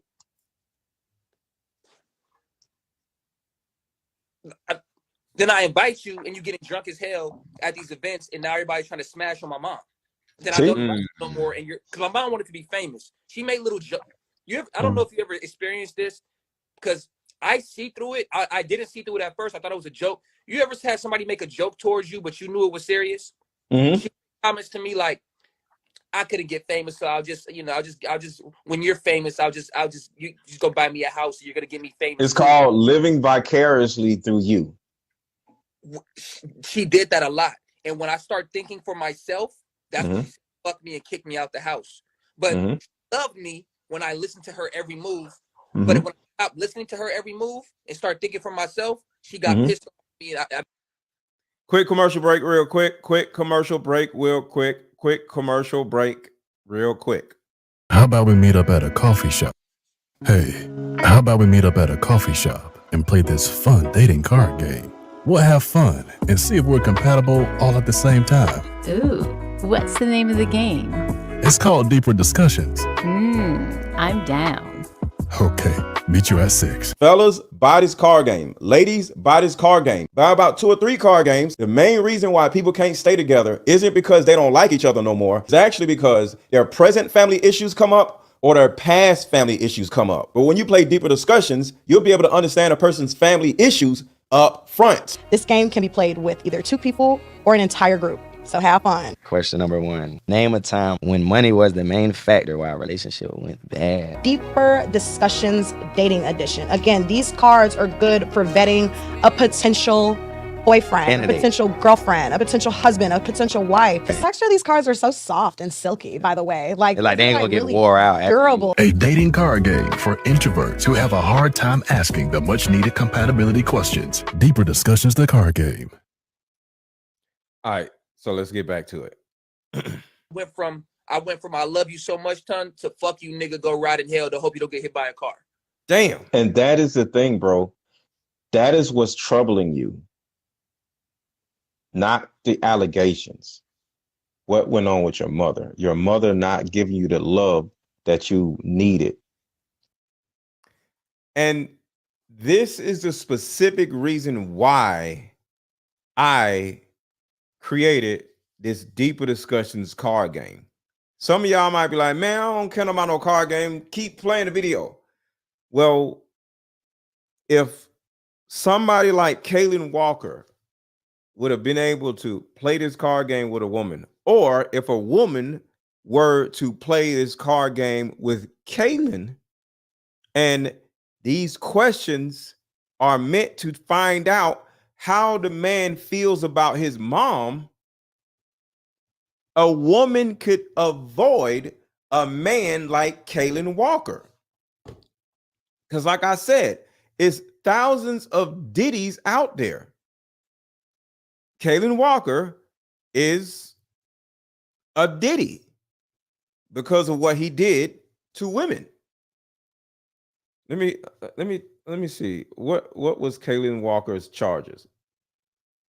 What is actor Kaylin Walker in prison for? What was his charges? He's sentenced to 50 years in prison, y'all. Come on, man. Superfly actor Kaylin Walker sentenced to 50 years in prison for SA. Actor and rapper, can't see y'all. Actor and rapper Kaylin Walker has been sentenced to 50 years to life for SA. Kaylin was convicted in April of 3 counts of forcible R-wording, 1 count of assault to commit, I don't even know what that is, 2 counts of stat R-word, I'll say. That means somebody is a certain age and they meet somebody that is another age and they get together. Y'all know what I mean. Stat R-word. According to Los Angeles County District Attorney's Office. Los Angeles. Do y'all see how disgusting Los Angeles actually is? He was acquitted on 2 counts of forcible R-word and 1 count of sexual blank by force. According to a spokesperson from the district attorney's office, who added that Superior Court judge required Walker to register as a blank offender for the rest of his life. Walker, 27, appeared in the 2018 remake of Superfly, and he did very well in that movie. So he had a bright future, but at the end of the day, you know, he blew it all away because of his appetite for women. And it was a bad, terrible, destructive, hurtful appetite for women. But like he's saying right here, it started because of his mother doing things to him like this.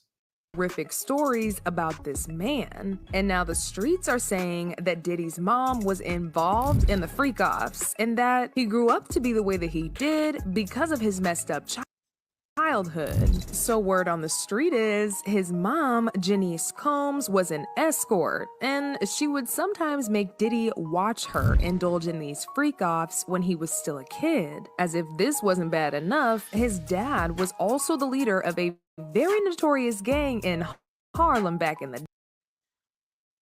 So somebody says, "What's up, Gloria? Welcome to the show. Make sure to hit the like button if you could." Gloria says, "Just join. What's going on?" We're talking about Diddy's.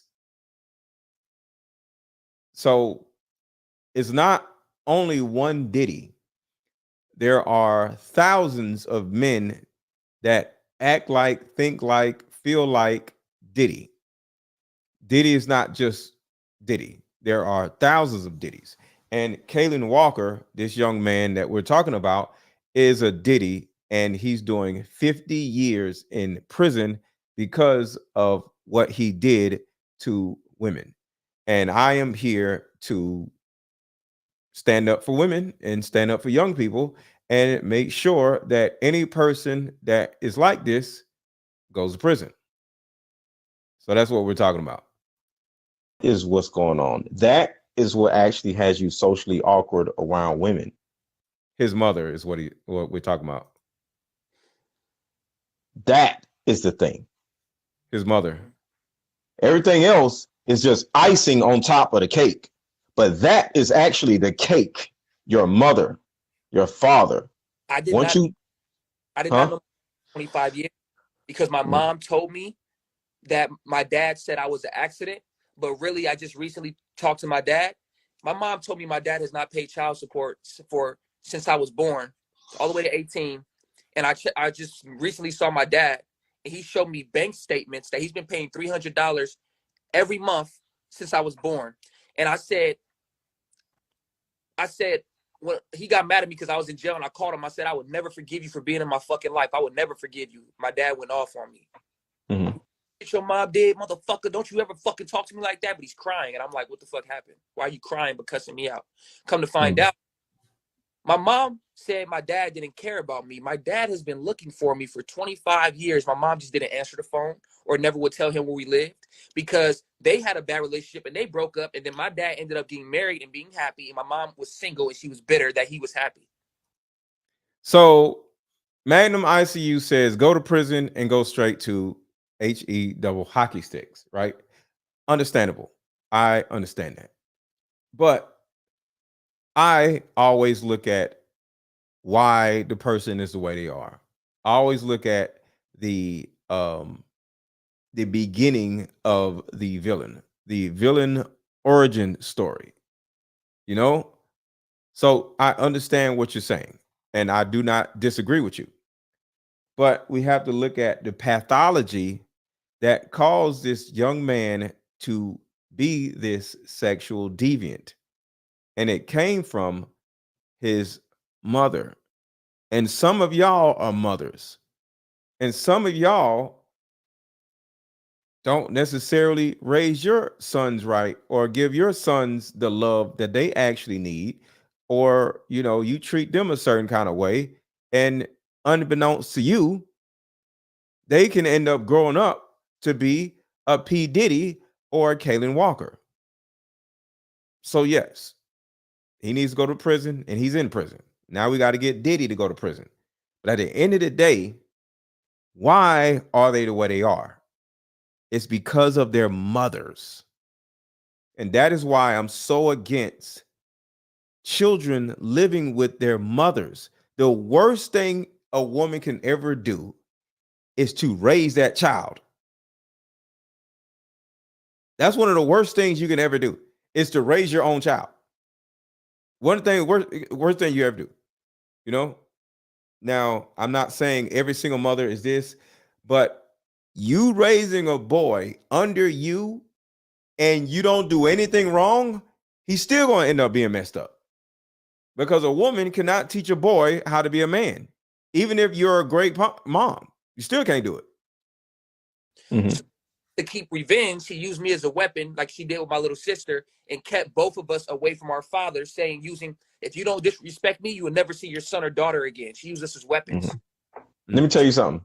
I just not got a relationship with my father, and my mother is not talking to me right now, and the shit is killing me because this woman told me she would be here for me throughout thick and thin, and now that I discovered she done some foul shit to me, she said, fuck. The last word she said to me was, fuck you, bitch ass nigga. You hung up in my face. And I haven't talked to her since.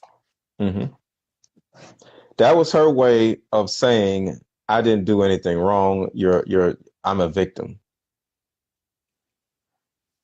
All right. Hold on. Let me play something real quick. I want to play something real quick. Hold up. I want you to hear something. All right, here it is right here. Listen to it. Everybody hit the like button. Everybody hit the like button. Everybody hit the like button. Everybody hit the like button. Yes. Do you remember her telling you that? I may have, but that is what? For me, that's a long time ago. You are just totally unaware of what you do. Do you see how So that particular clip, the woman was on Ayana. She literally said that, are you aware of what you put your child through? And she was like, no, I don't really remember. And she's just like, you're totally unaware of what you did to your kid. There are a lot of parents who don't want to deal with what they did to their kid. Mm-hmm. So the same way your mom said, kiss my ass and get out of here, it's the same way my dad stopped calling me. It's their own insecurities. It's their own childhood trauma. They need their own way of getting away of what happened to them. And sometimes our children are symbols of what happened to them. Children are symbols of what happened to our parents. She told me I needed therapy, but when I told her she needs therapy too, she said, fuck me. See? Said, I think you need therapy because something's mentally off with you. How is something mentally off with me when you're the one drinking yourself to a pulp every night? You're the alcoholic, not me. Mm-hmm. Now it's a fuck me again. You say, you tell me, you know what? You need therapy because something's off with you. And then on top of that, she's with a man I do not like. My mom got married, not because she was in love with this man. She got married because she didn't want to be alone. She met this nigga on Tinder and married him a month later. Mm-hmm. She got this nigga. She's told I have had 18 dads in my life. Why? Because my mom would fuck with the hood niggas, the fucked up niggas, get ran through by him, and then while she's fucking with them, tell them my dad. Just like my mama. And yes, so when she's with this man. Well, my mom didn't do that, but she would tell the dude that he's my dad. Thing dads or whatever, but to a certain degree, I went through that same thing. She had a conversation with me. You can tell once my mom met this guy on Tinder and met him. Imagine January 1st, you meet somebody on Tinder, and January 30th, you marry them. There's no way you can find the love of your life in a month. That's just I can't argue with that. You could have been the 12th dirtbag in her life, and she's like, no more. Off with you. And then on top of that, she's with a man I do not like. My mom got married. 30th, you marry them. There's no way you can find the love of your life in a month. That's just But she did it because she saw everybody else around her getting married and settling down. She was successful. My mom's a successful businesswoman, but her social life or her love life, horrible. Because of her childhood trauma. Yeah. Her childhood trauma. My grandmother's an alcoholic. My grandmother's 70, smoking cigarettes and drinking her life away, and it's killing me. See? But so look, here's the thing. Because I don't want you to like look at your mom as a person that actually hurt you. I want you to look at your mom as somebody that is actually hurting because her mom hurt her. Hurt people, bro. Remember, I said, when one person hurts one person, they go and look. Remember, I literally said, when a man, white America starts affecting that man, he goes home and abuses the wife. The wife goes and starts abusing who? The child. Your mom was abused by somebody, and she's just getting back at who hurt them on you. This is just simply people projecting their pain on other people. And you were simply the person that was there. Your accuser was simply using you as somebody that was there. And I want you to think about this. This is how, listen to this. This is how it's important for us all to heal. Mm-hmm. You called yourself a dirtbag for getting head from your homeboy's girlfriend, right? If your mom would have never traumatized you, you wouldn't have did that to your homeboy. Mm. So you have to not be the dirtbag guy, because you gotta understand, circumstances change when you start being a dirtbag. All right.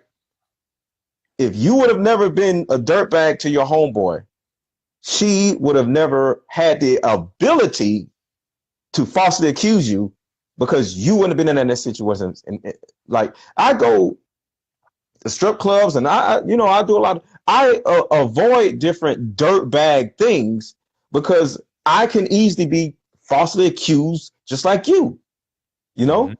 Yeah. So the first thing we have to do as men is be more responsible for our dirtbagness, because all of us have been dirtbags to some woman.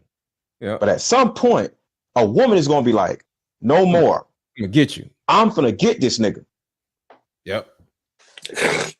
I can't argue with that. You could have been the 12th dirtbag in her life, and she's like, no more. I never told I'm nobody. going to make you pay. Go ahead. This.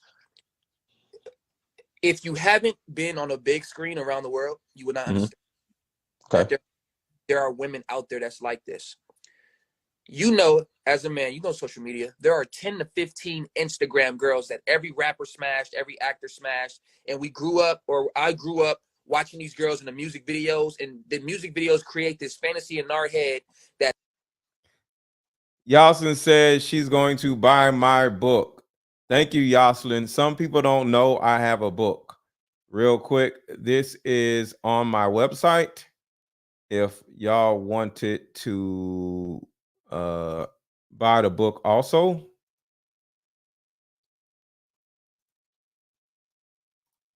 Hold on. So if you click the blue link that is in the chat, this is what you will see. You click the blue link in the chat, this is what you will see. And this book that you see is called The Terrible Life of a Beautiful Woman, and it is actually my life story.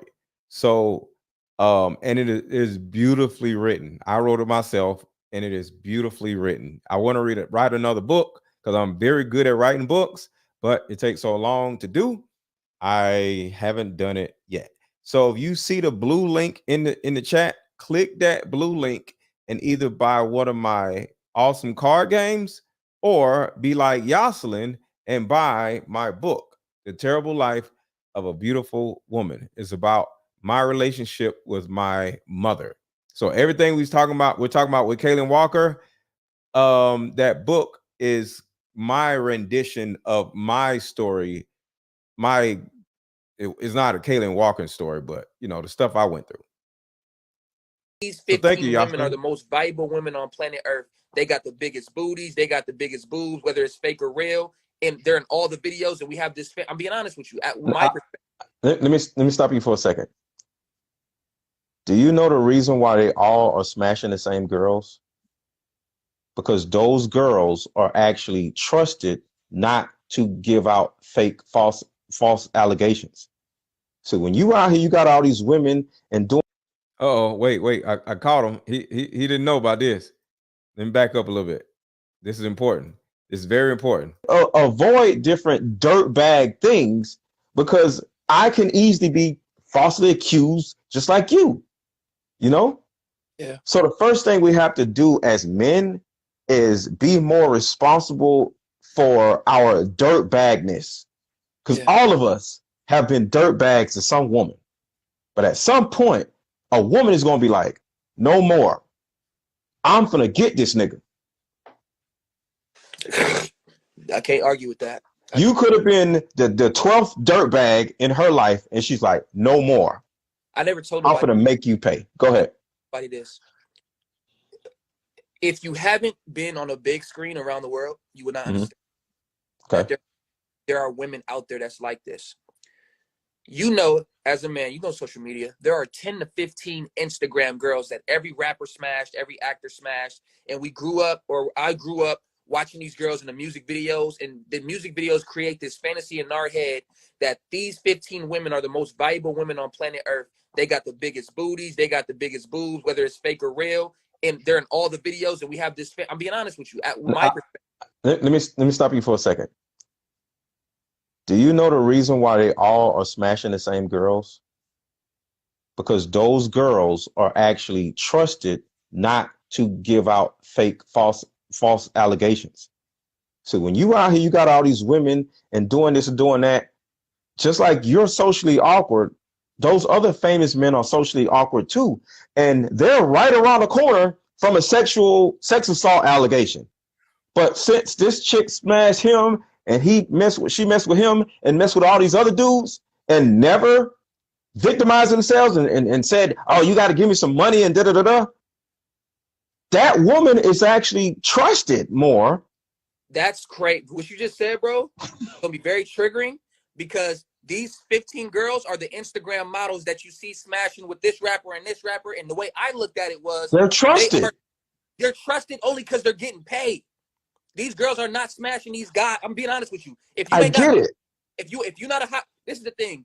A woman can walk. But still, they're trusted not to do some crazy shit. If they get paid. Listen, no, I'm gonna be honest with you. Us as men, we gotta earn our value. Women would not be talking to me right now if I didn't become a high value nigga. If you're not a high value man, women don't check for you. Any women could go around the world and tell any man you want to have sex, and 99% of the time they're gonna say yes. The problem with us is we gotta get money, we gotta be handsome, we gotta be high in social status for us to get attention. My problem is these women, these specific women. One of the girls who's famous told me straight to my face, if you don't give me, we can have a good time, but if you don't give me money, I'm going to say you rape me. Damn, I did not mean to play that part. See? That's evil as fuck. But you guys are living in it. Y'all are evil too because y'all are living in it. You don't, like you said it yourself. All these guys are sleeping with the same 15 women. This is a choice. Leave these women alone. Go find another type of chick. Get you a chick out of Walmart or something. Shout out to Nicole. I am here, family. Just sat down at my desk and got this running on my screen. Thank goodness I work alone running these numbers with no interruption. Shout out to Nicole. Thank you so much. Thank you so much for still hanging out with us. We don't want a woman's money. Go find you a chick that's just walking out of the subway and just got a sandwich or something. But do y'all see how he's trying to victimize himself, but he's not thinking about what he's done to these victims? Or at a gas station I can tell you men my age. The problem I could be about what I think we do wrong as men are my age and younger. We see these girls and we see the millions of followers they have and the booty poking out. You know the little booty leg move the girls be doing in the music videos.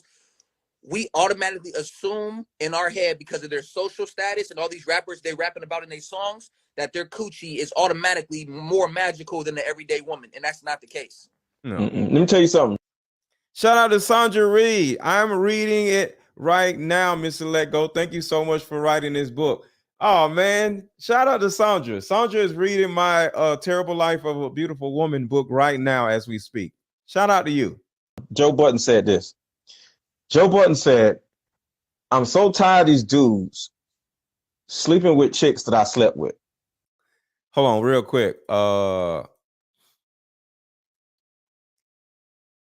Chloe Hernandez says, how can I send money? Go to Cash App. It's scrolling across the bottom of the screen. Do you see Cash App scrolling across the bottom of the screen, Chloe? So go to Cash App and type in $AARON 1000 and you'll be able to send money. Because they're only sleeping with these particular chicks because they know I slept with them. This is what I'm saying. You can't be a victim when you're in the swimming pool. Get you Hey, what I can't be a victim when I'm in. when you're I can't complain about something I'm in. Like, these girls are trash, but then I dealt with those trash girls, knowing that they were trash. Write this down. You can't complain about being wet when you're in the swimming pool.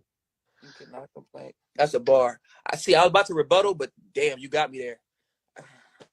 All these women who are doing all this crazy stuff, all women aren't like that. Those women are like that. These women on this page right now who follow me are good women who go to work and take care of their families and stuff. Yeah. They ain't Instagram models or whatever. They ain't extorting nobody. They ain't giving out all these accusations. You are in this swimming pool of trashy women who are trying to extort men.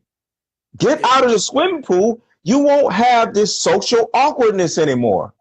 Change the way you perceive things. Okay.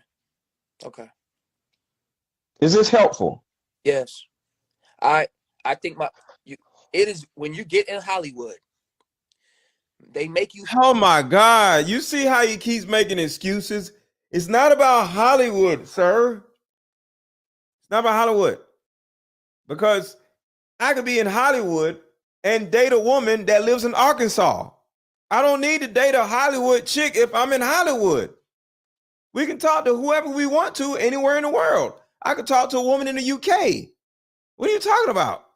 Phil, if you become high value, you got to understand that movie was made 20 How do you make you feel, bro? Forget about they. We got to get more into I and me instead of what they are doing. The Instagram models, Hollywood, rappers.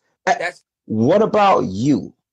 Well, that's the thing I'm trying to tell you, bro. I'm in this world, and this world makes you forget about you. Well, that's what we have to do. Yeah, we have to stop putting ourselves on a back burner against the world. Forget the damn world. What about us? I'm a nice guy, man. I'm a nice guy. I like regular shit, like walking on the beach, going out to eat. But the problem is, No. Talk about what you like. I don't want to hear the problem. I want to hear that. Y'all hear that, right? I'm a nice guy. I like to walk on the beach. But the problem is, he keeps wanting to go back to the negative. The happiness. I want to hear the positivity. We got to stop with the. But the problem is, let me tell you something real quick. Yeah. If you tell somebody like, "Yo, it's a beautiful day today," the first thing they're gonna say, "Oh yeah, it's supposed to rain Saturday though." What the Saturday? What? Because this is how we're conditioned. But the problem is, we have to stay in the present, bro. You were just in the present, right? Mm-hmm. And you slowly took yourself away by saying, but the problem is, because my mom, you gotta stay present. I know.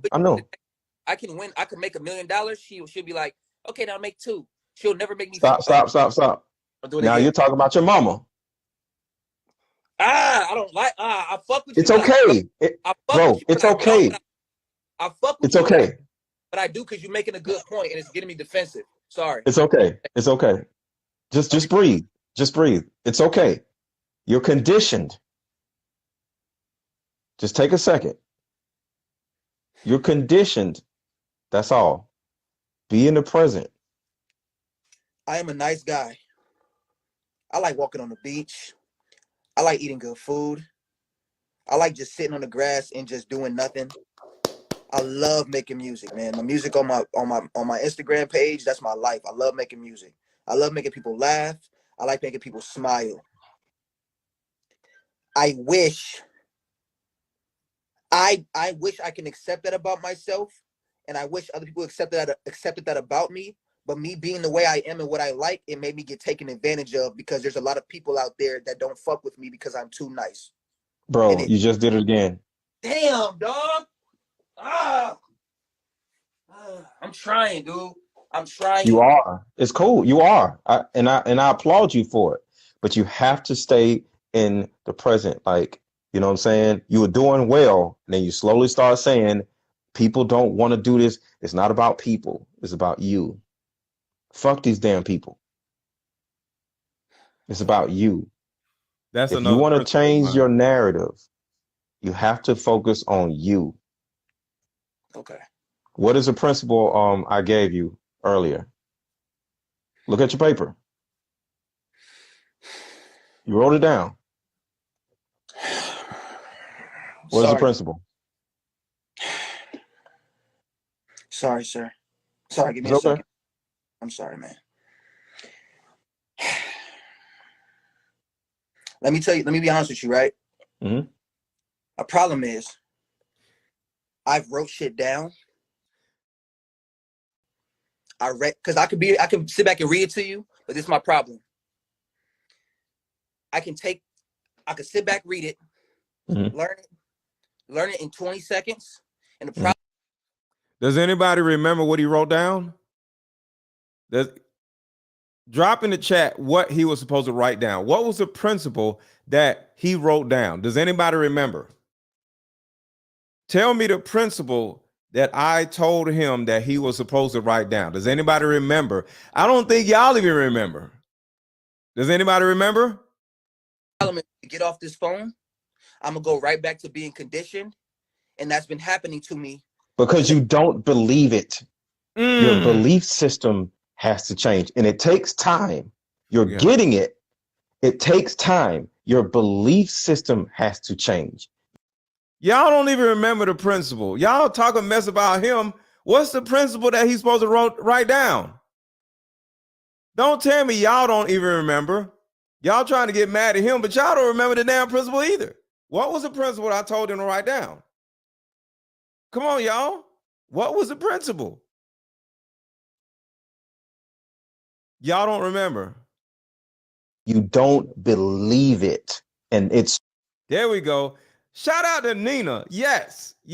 I'm not a victim. I'm an active learner. Shout out to Nicole. I'm not a victim. I'm an active learner. Shout out to y'all. That's what I'm talking about. Oh, okay. I said that too. Tom says, I can't complain about being wet when I'm in the swimming pool. Yes. I'm a visitor. I have no clue. It's okay, Rockin' Robin. No problem. I love it. Yes, the principle is I am not a victim. I am an active learner. Okay, because you were conditioned to believe something differently. It's okay. We're actually really going deep right now. It's okay. Nobody belief system changes in 10 minutes or 2 hours or nothing. It's a belief. You know what I'm saying? Let me tell you about me. And if I backtrack, stop me. Mm-hmm. I am a very nice person. Mm-hmm. I love music. I love acting. I love photography. I love editing pictures. I love making people smile.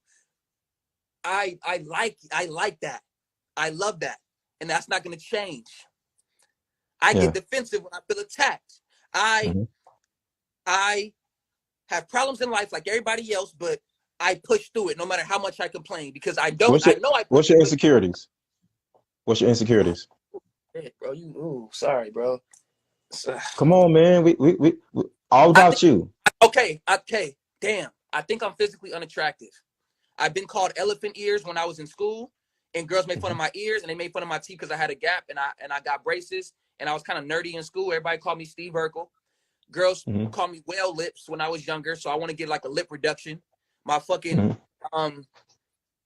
people make fun of my skin because I was in a school. I went to different schools. My mom was in white areas, black areas. So when I went to black school, it was very dangerous. Somebody actually tried to kill me. I got into a fight. Some dude stabbed me in my back right here.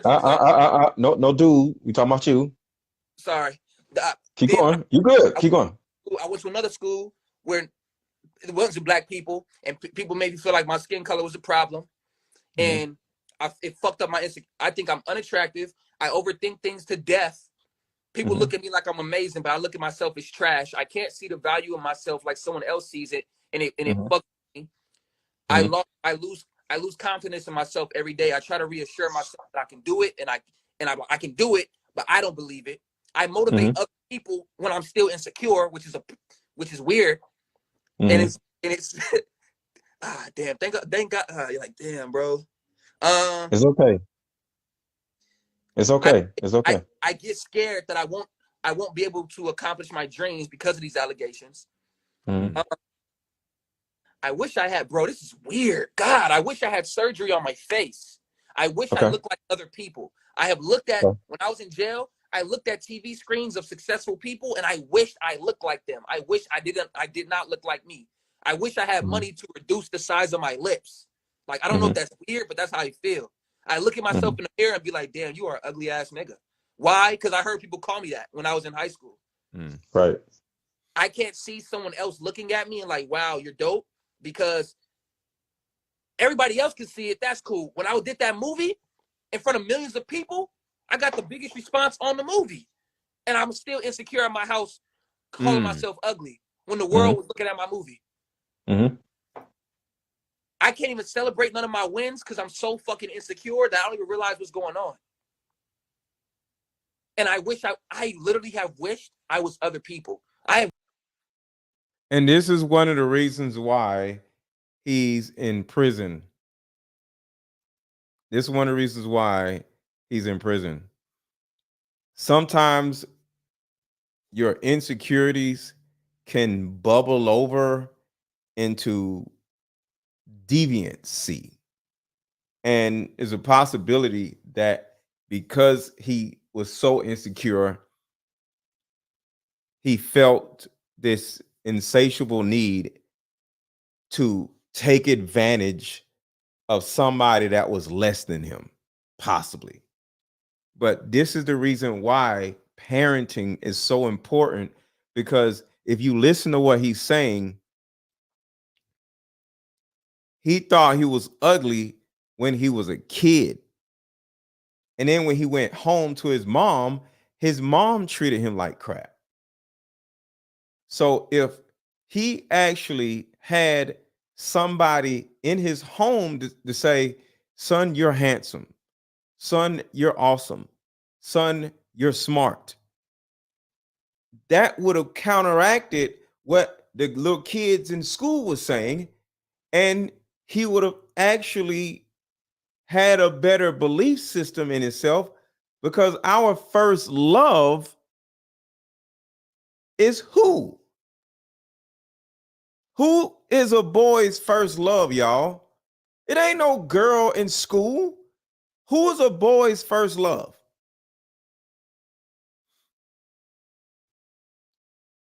Who's a boy's first love? Mom. So to a certain degree, if mom says we're handsome, if mom says we're valuable, if mom says we're smart, nobody else can say anything that can change that. But his mom didn't do that for him. See, father and mother is supposed to reinforce these things before they go outside of the world, outside in the world. His mom didn't do that. His dad didn't do that.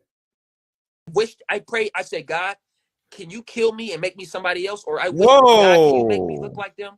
Because they were successful. They got love. They were appreciated. They weren't called whale lips. They weren't called elephant ears. And it made me wish I was them. They were. Virtually everybody out here, whether it's a famous person or non-famous person, they were shitted on by their peers. Facts. Put a 1 in the chat if you got teased for something about your face or your body when you were young. Put a 1 in the chat if you got teased for something on your face, on your body, your arms, your legs, you was fat, you was skinny, you was this. Put a 1 in the chat if you got teased for some type of body something when you was young. Put a 1 in the chat. I got teased. We all got teased. And that's the thing. We all have to show how we are or were vulnerable and insecure about things, because when we show up on social media, everybody is looking at us like we're perfect. No, we went through the same shit as y'all went through. Keep putting 1s in the chat. If you went through some stuff when you was a kid where people teased you for your nose, your ears, your eyes, your size of your head, you being short or tall, you lanky, you skinny, you fat, or whatever, put a 1 in the chat. And put popcorn emojis in the chat. It just wasn't whale lips. It was some other shit. They call me buck teeth. I got my teeth done. My teeth were fucked up. I couldn't get girls because my teeth was so messed up. And my mom couldn't afford to get me braces. Yeah. But I didn't want to get braces because then they're going to make fun of my braces. That's what I'm saying. So I'm like, do I stay with my buck teeth or do I get braces? And how long would I have to have braces on? And I'm just like, forget it. And I changed everything on my own when I got enough money. I went and got my teeth done. But overall, it was okay. Everybody has been through some stuff. Mm-hmm. I used to get picked on when I was little. I wrote I wrote a book about it. I didn't write a book about me getting picked on, but I wrote a book about, my life. It's called The Terrible Life of a Beautiful Woman. And it was really talking about my mom, what my mom went through, and how I was able to watch my mom. My childhood was trash. Tell me about it. So you aren't the only one. And we all feel like we could have more of this and have more of that. I wish my damn beard would damn connect. Bro, I want the full You see beard. this? You see this shit? What is this? This is some dumb shit. Niggas with the full beard and then they grow it out here just to show off and shit, bro. Yeah. I got pubes right here, bro. Look, that's all I got. I be trying to grow this whole shit out. It don't do nothing.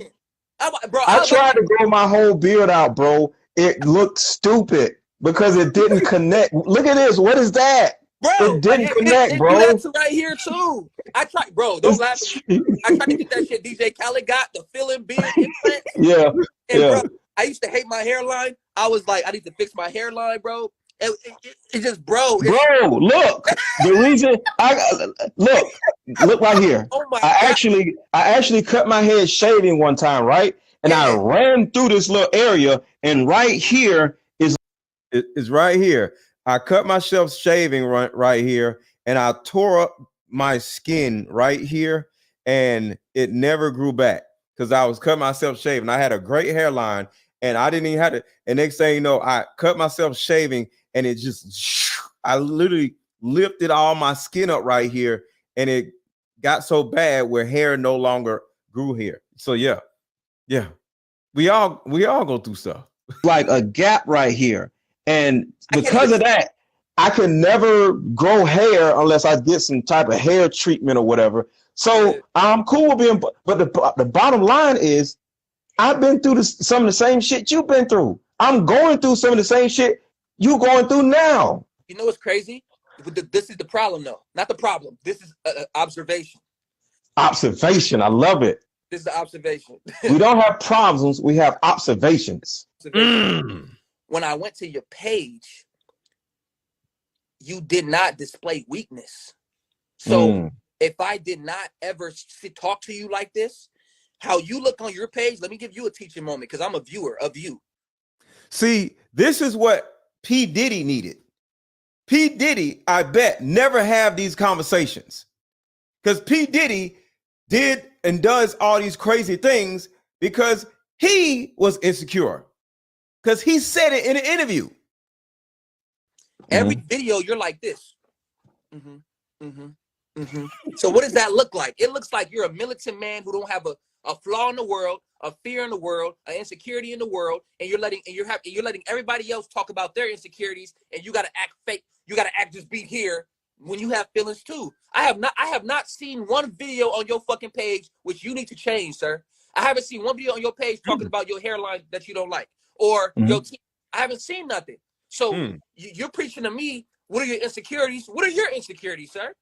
I'll tell you, I wish I was taller. I'm 5'10", and I wish I was damn taller. Like a lot of my friends, they're like 6'2", 6'3", and I wish like sometimes I don't take pictures with people because I be shorter than them, and I don't want to be shorter than them. This shit makes me feel a certain kind of way. Like it's so many pictures I've taken with you know, people who, you know, because I know a lot of celebrities. I don't post them because I'm shorter than them, and some of y'all don't realize that I'm cross-eyed. I don't know if y'all can see. I'm cross-eyed. One of my eyes are lower than the other one. Like one of my eyes are actually lower than the other eye. I don't know if y'all can see it, but yeah, that shit bothers me.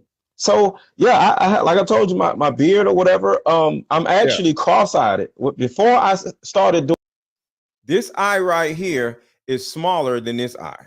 I don't know if y'all see it. And I'm cross-eyed. Look, he's gonna try to look. Let me tell you something. If you break it, I'm breaking you down too, man. Back when I first started doing videos, I couldn't do videos by myself. The way I started doing videos, I was doing videos with a friend of mine because I felt like if I got a pretty girl next to me, nobody's going to pay attention to my cross-eyed. Yep. And I started here's what's crazy. When you turn the video sideways, you know, if you turn your phone sideways, your camera is like there instead of here. My cross-eyedness comes out. So I only do videos. Everybody does the same thing, but you know how some people might play the video sideways. I can't play it sideways because you'll be able to see my cross-eyedness. Being next to her made me feel better about myself, and I started learning how to do videos, and my eyes won't start going all over the place. So I'm cross-eyed. This is an observation. Thank you, Layla. Done this. If you go to if you go look at my page or go to my page and listen to my music. Because I got my teeth done. My teeth used to look like shit. I actually had, some of y'all would never notice, but I had a grill in my mouth. I had open, what do they call it? Open face golds.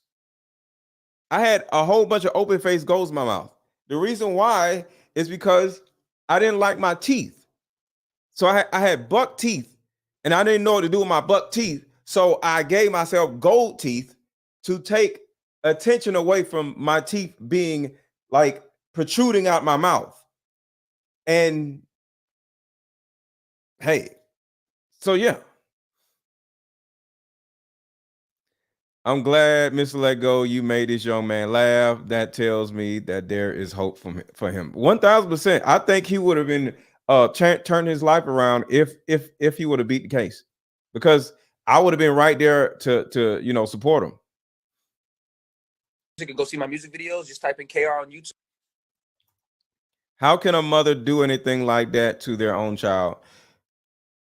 A lot of single mothers treat their kids like trash. A lot of them. I ain't gonna say all of them, but there's a huge amount of single mothers. They treat their own kids like trash. All my videos, I have beautiful women surrounding me. Why? Because my mistake, I use beautiful women as a distraction from my insecurity, because I know you're gonna watch my video if there's pretty girls around. And that's the reason why he's in prison right there. He took his insecurities out on beautiful women. And you won't look how ugly I am. And it'll make me look like the man, that there's a lot of girls that like me. So the women will be used as accessories. And thinking back, Why the fuck would any man make a woman feel like an accessory? She is way more than that. These women are smart. They have degrees. They have dreams. They have hopes. But I use these women as an accessory on music videos so I can hide my insecurity. Rappers, there's some ugly ass rappers out here, bro. Ugly ass rappers that you would not look at by yourself. But when there's a big booty jumping on them and 5 black girls, 4 Latina girls, 3 Asians, titties jiggling, I don't even. The artist disappears. I'm just looking at ass jiggling. We use women as accessories to make us look good when we should just really be able, confident enough to stand on our own. And that's the problem I'm noticing, the observation. Oh, the journey says, I'm glad my son is in the other room listening in. Good talk show. I'm a single mom, raised 2 sons, and live the equally. Thank you so much, the journey. I appreciate that. I appreciate that. I really appreciate that. What's up from me to you? Shout out to you. You just made my night. Because like I said, I do what I do for the kids. You know what I mean? So yeah, that's a beautiful thing. Make sure to hit the like button if you have not already hit the like button. And drop a cash app, $ AARON 1000 if you wanted to support the channel. I did that. Now that I'm older and I went through this experience, I'm starting to see the value of a woman. I'm starting to understand women. See, P. Diddy never seen the value of a woman because nobody ever sat with him like this. Have lives, they have hopes, they have dreams. They deserve the same opportunities, the same love and affection that us men want. The problem is if everybody have their sexual preference, I'm talking about men and the women attracting to each other. The problem is us as men, I think we think of ourselves too much. But women, if a woman will tell us exactly what she wants, we just choose not to listen because we want to be right so fucking bad. Yeah. If a woman talks to me and say, you're making me feel this way, what is our first response? You tripping, come on. And I was that way. That way. Now I listen.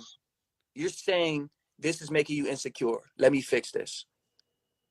You're saying, why did you hurt me this way? Because this happened. You're telling me these. Came up with a solution that will help.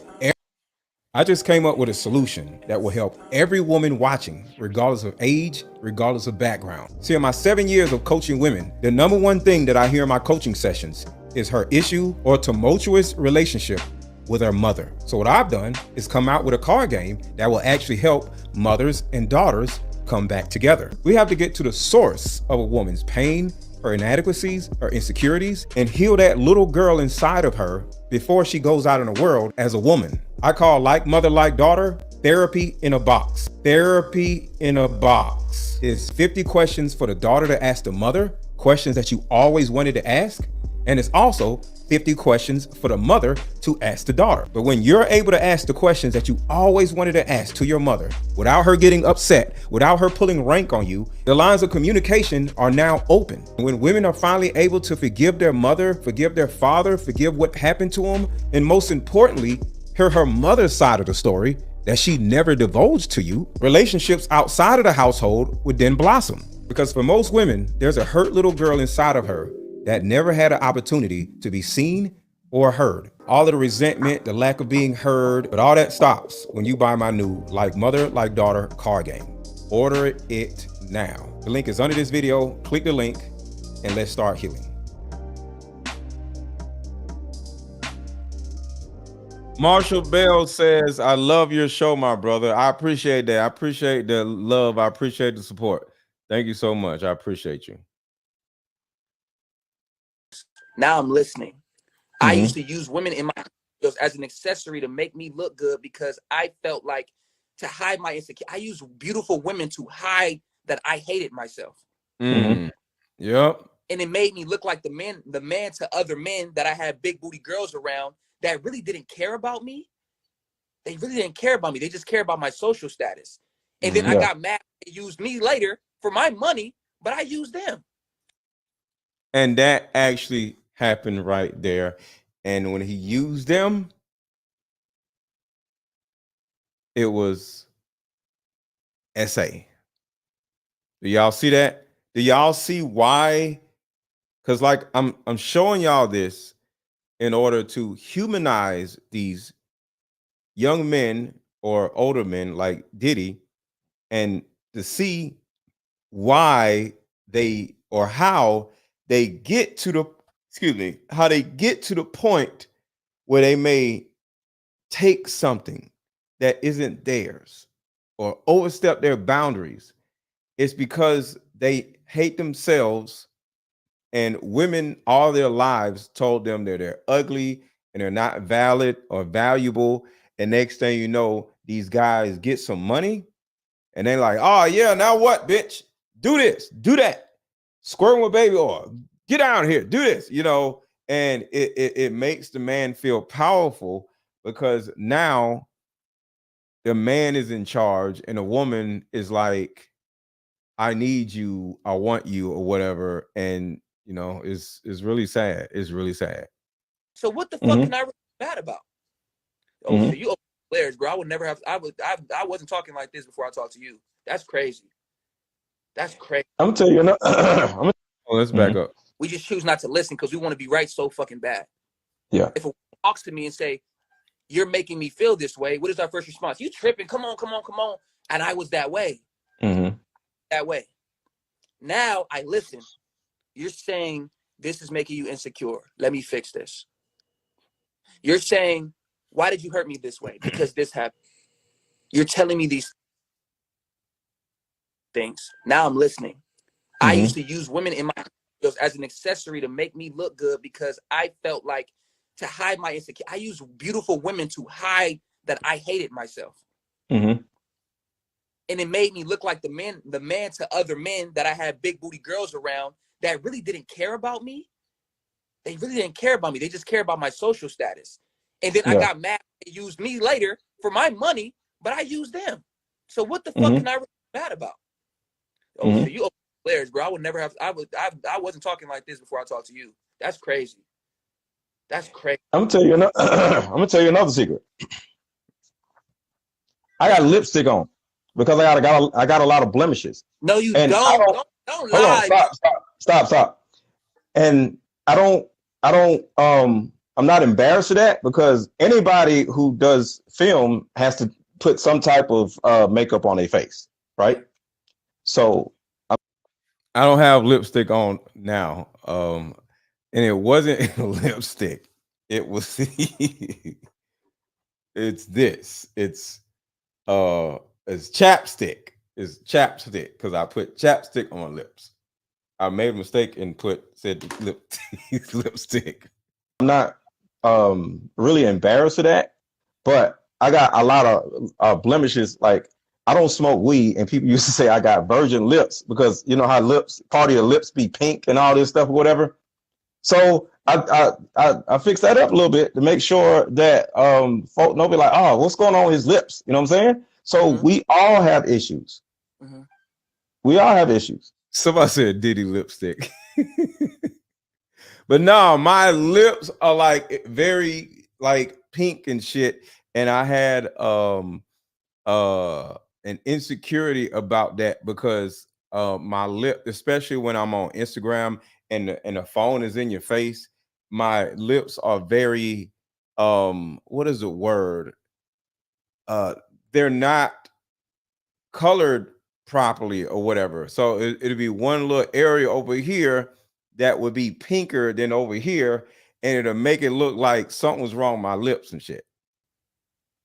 Like you can still see my hair. I would love to find some type of cream that would make my head the same shade as my forehead, and I would do that.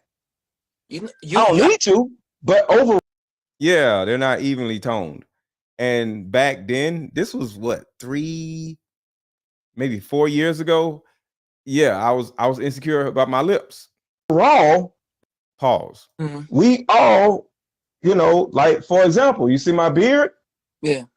I use the little stuff when you take the shower and next thing you know it gets black. Yo, I just haven't done it.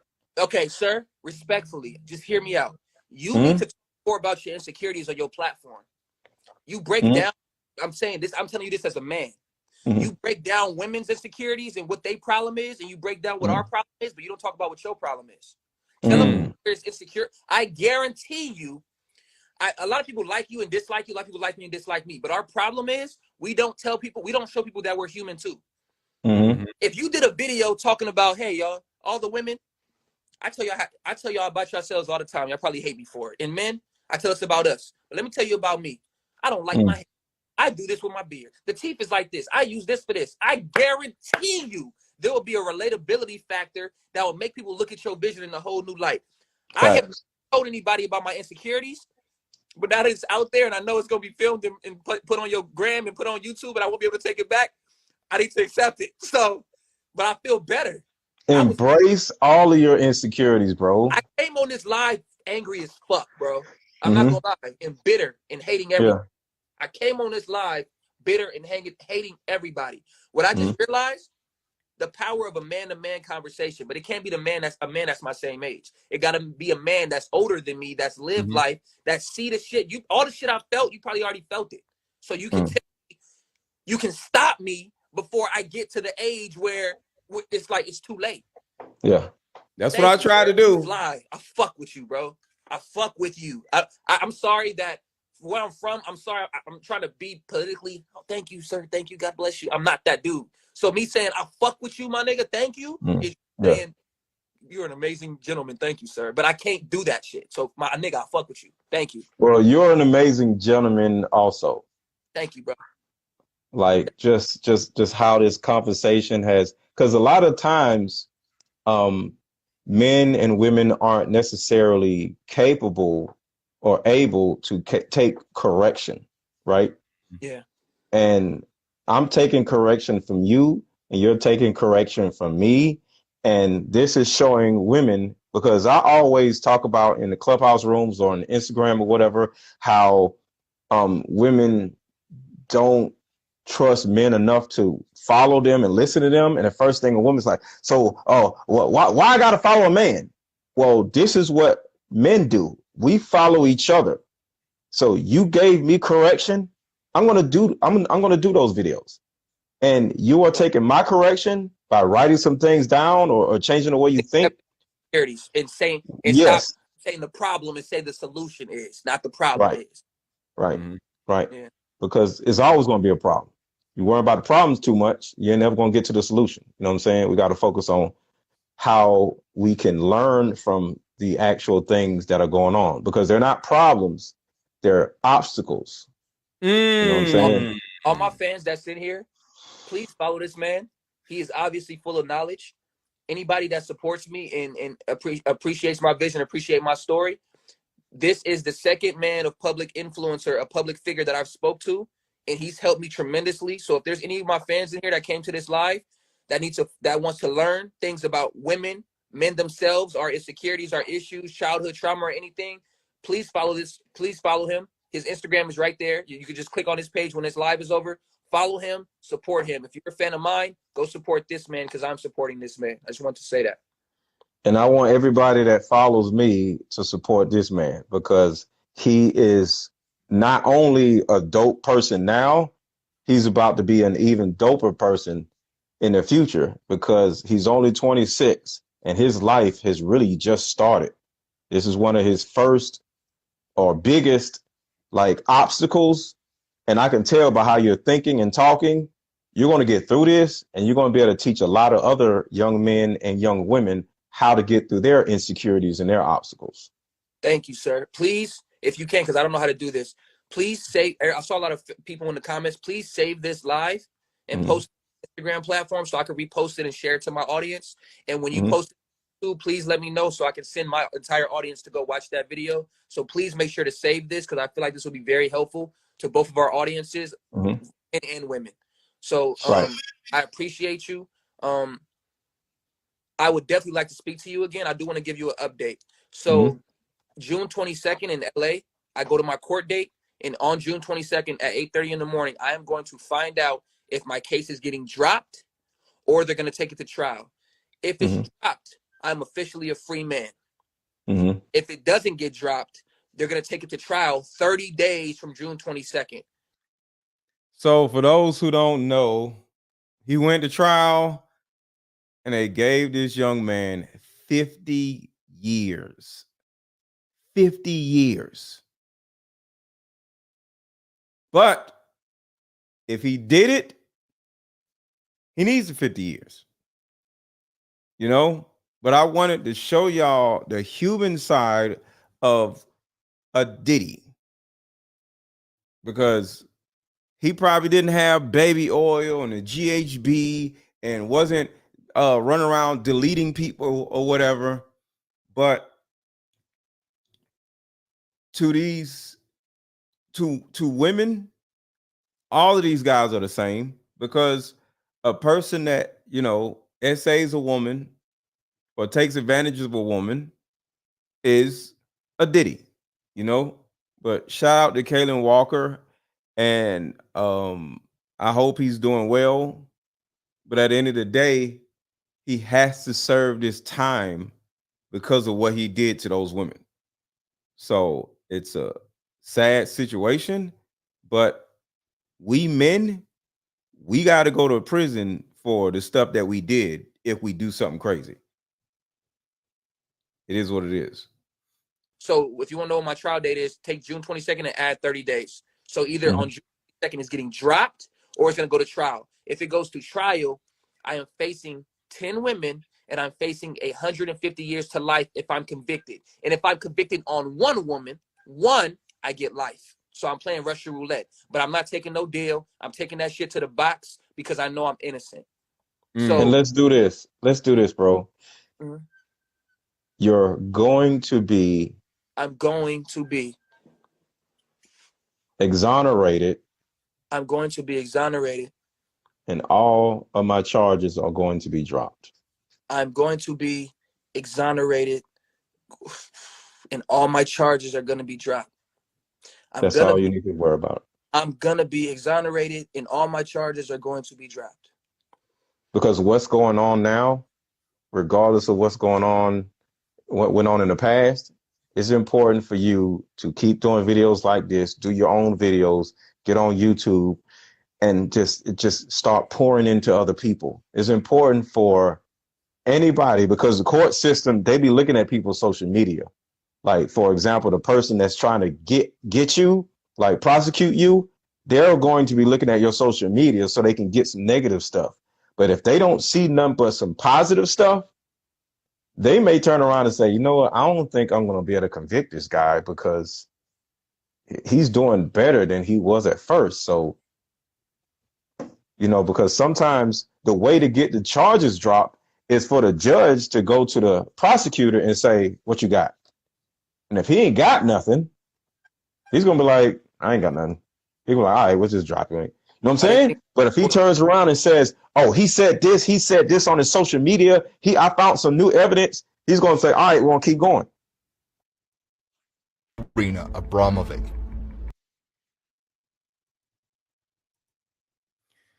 So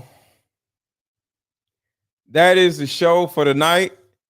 I want to list the people that are on the new lawsuit, because I did say the list of celebrities. So I want to list the celebrities real quick and read some of the lawsuit. Yalcin says, what did he do again? He did some Diddy stuff, but no deaths and no baby oil.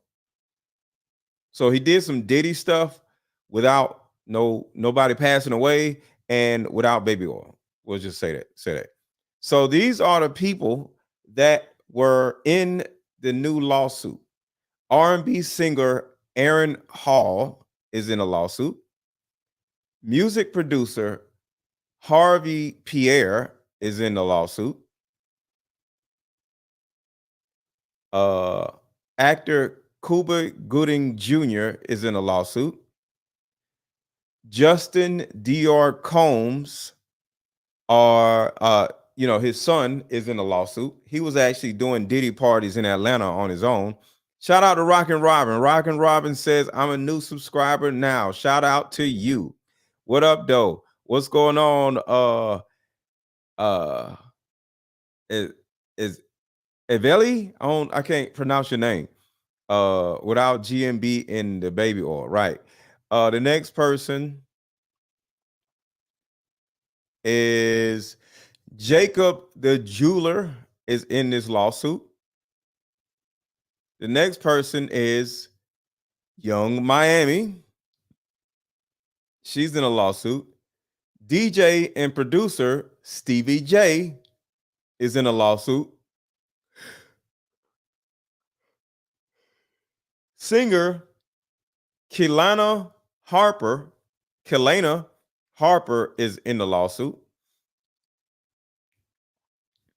Interscope Records co-founder Jimmy Iovine is in the lawsuit.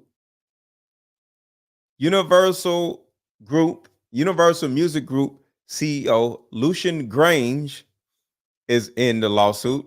Nicole says, thank you so much for a wonderful show and for all you do, and you bring us content. I appreciate your hard work. Thank you so much, Nicole. I appreciate that. That put a smile on my face. I appreciate y'all.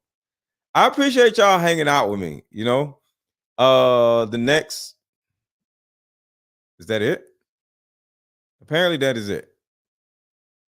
Or either something happened. Let me see. What happened?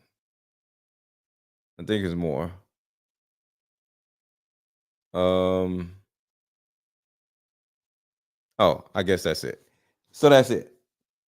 So I'm out of here, y'all. I hope y'all have a good night, and I will be back tomorrow or either Sunday. I have something to talk about, but I got to put it all together. So while I was expecting those people, yeah, it is what it is. So y'all have a good rest of y'all night, and remember, like I said earlier, y'all have 7 days to buy my mother-daughter card game to get it at $62. All right? Because in 7 days or after 7 days, my mother-daughter card game is going to end up being $200. So right now, hit the link in the chat and pre-order my mother-daughter card game so you can get it for $62. Because in another 7 days, because when that card game gets to my hand, it will then be $200. So hit the link, the blue link that is in the chat. The link is also under this video. Click the link and buy your mother-daughter card game. And yes, I'm coming out with a mother-son card game also. Yes, I am. Good night. Great show. Great conversation. Thank you. You're right about what makes a man do stuff. You have the best channel. Thank you so much, Angela. Thank you and bless you. I'm late to the night, so I'm gonna have to catch up. Love from the Midlands, England. Shout out to you. Thank you so much, Jolly Roge. June 22nd, my birthday. I touch and degrees. Touch and I agree. Prayer. Okay, gotcha. Appreciate you. I appreciate all of y'all. Yes, mother, son, and then father, son. Yes. I'm not coming out with all these card games all at one time. That don't make no sense. So every 6 months, I'm coming out with a new card game. All right. So I got another dating card game that's coming out called should I give y'all the name? Yeah, I'll give y'all the name. So I got another dating card game that's about to come out next. It's already done. I just gotta get them printed out. It's going to be called what is it called? It's so new, I forgot the name of it. It's called Transparency. Yes. So I have a new Transparency card game, Transparent with a SEE at the end. That's going to be the next card game. And then after that card game, in another 6 months, is going to be a mother-son card game. And after that is going to be a father-son card game. And then a father-daughter card game. So yeah. So y'all have a good rest of y'all night. Y'all see y'all tomorrow or next How week. about we meet up at a coffee shop and play this fun dating card game? We'll have fun and see if we're compatible all at the same time. Ooh, what's the name of the game? It's called Deeper Discussions. I'm down. Okay, meet you at 6. Fellas, buy this card game. Ladies, buy this card game. Buy about 2 or 3 card games. The main reason why people can't stay together isn't because they don't like each other no more. It's actually because their present family issues come up or their past family issues come up. But when you play Deeper Discussions, you'll be able to understand a person's family issues up front. This game can be played with either 2 people or an entire group. So have fun. Question number 1. Name a time when money was the main factor why a relationship went bad. Deeper Discussions Dating Edition. Again, these cards are good for vetting a potential boyfriend, Candidate. a potential girlfriend, a potential husband, a potential wife. The texture of these cards are so soft and silky, by the way. Like They ain't gonna get really wore out. durable. A dating card game for introverts who have a hard time asking the much needed compatibility questions. Deeper Discussions, the card game.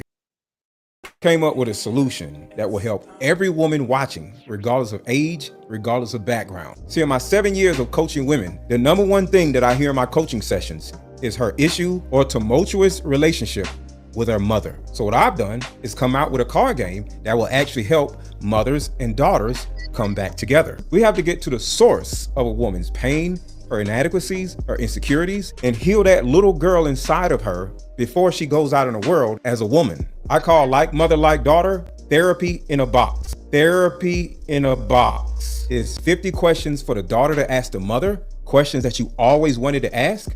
And it's also 50 questions for the mother to ask the daughter. But when you're able to ask the questions that you always wanted to ask to your mother without her getting upset, without her pulling rank on you, the lines of communication are now open. When women are finally able to forgive their mother, forgive their father, forgive what happened to them, and most importantly, hear her mother's side of the story that she never divulged to you, relationships outside of the household would then blossom. Because for most women, there's a hurt little girl inside of her that never had an opportunity to be seen or heard. All of the resentment, the lack of being heard, but all that stops when you buy my new Like Mother, Like Daughter card game. Order it now. The link is under this video. Click the link and let's start healing.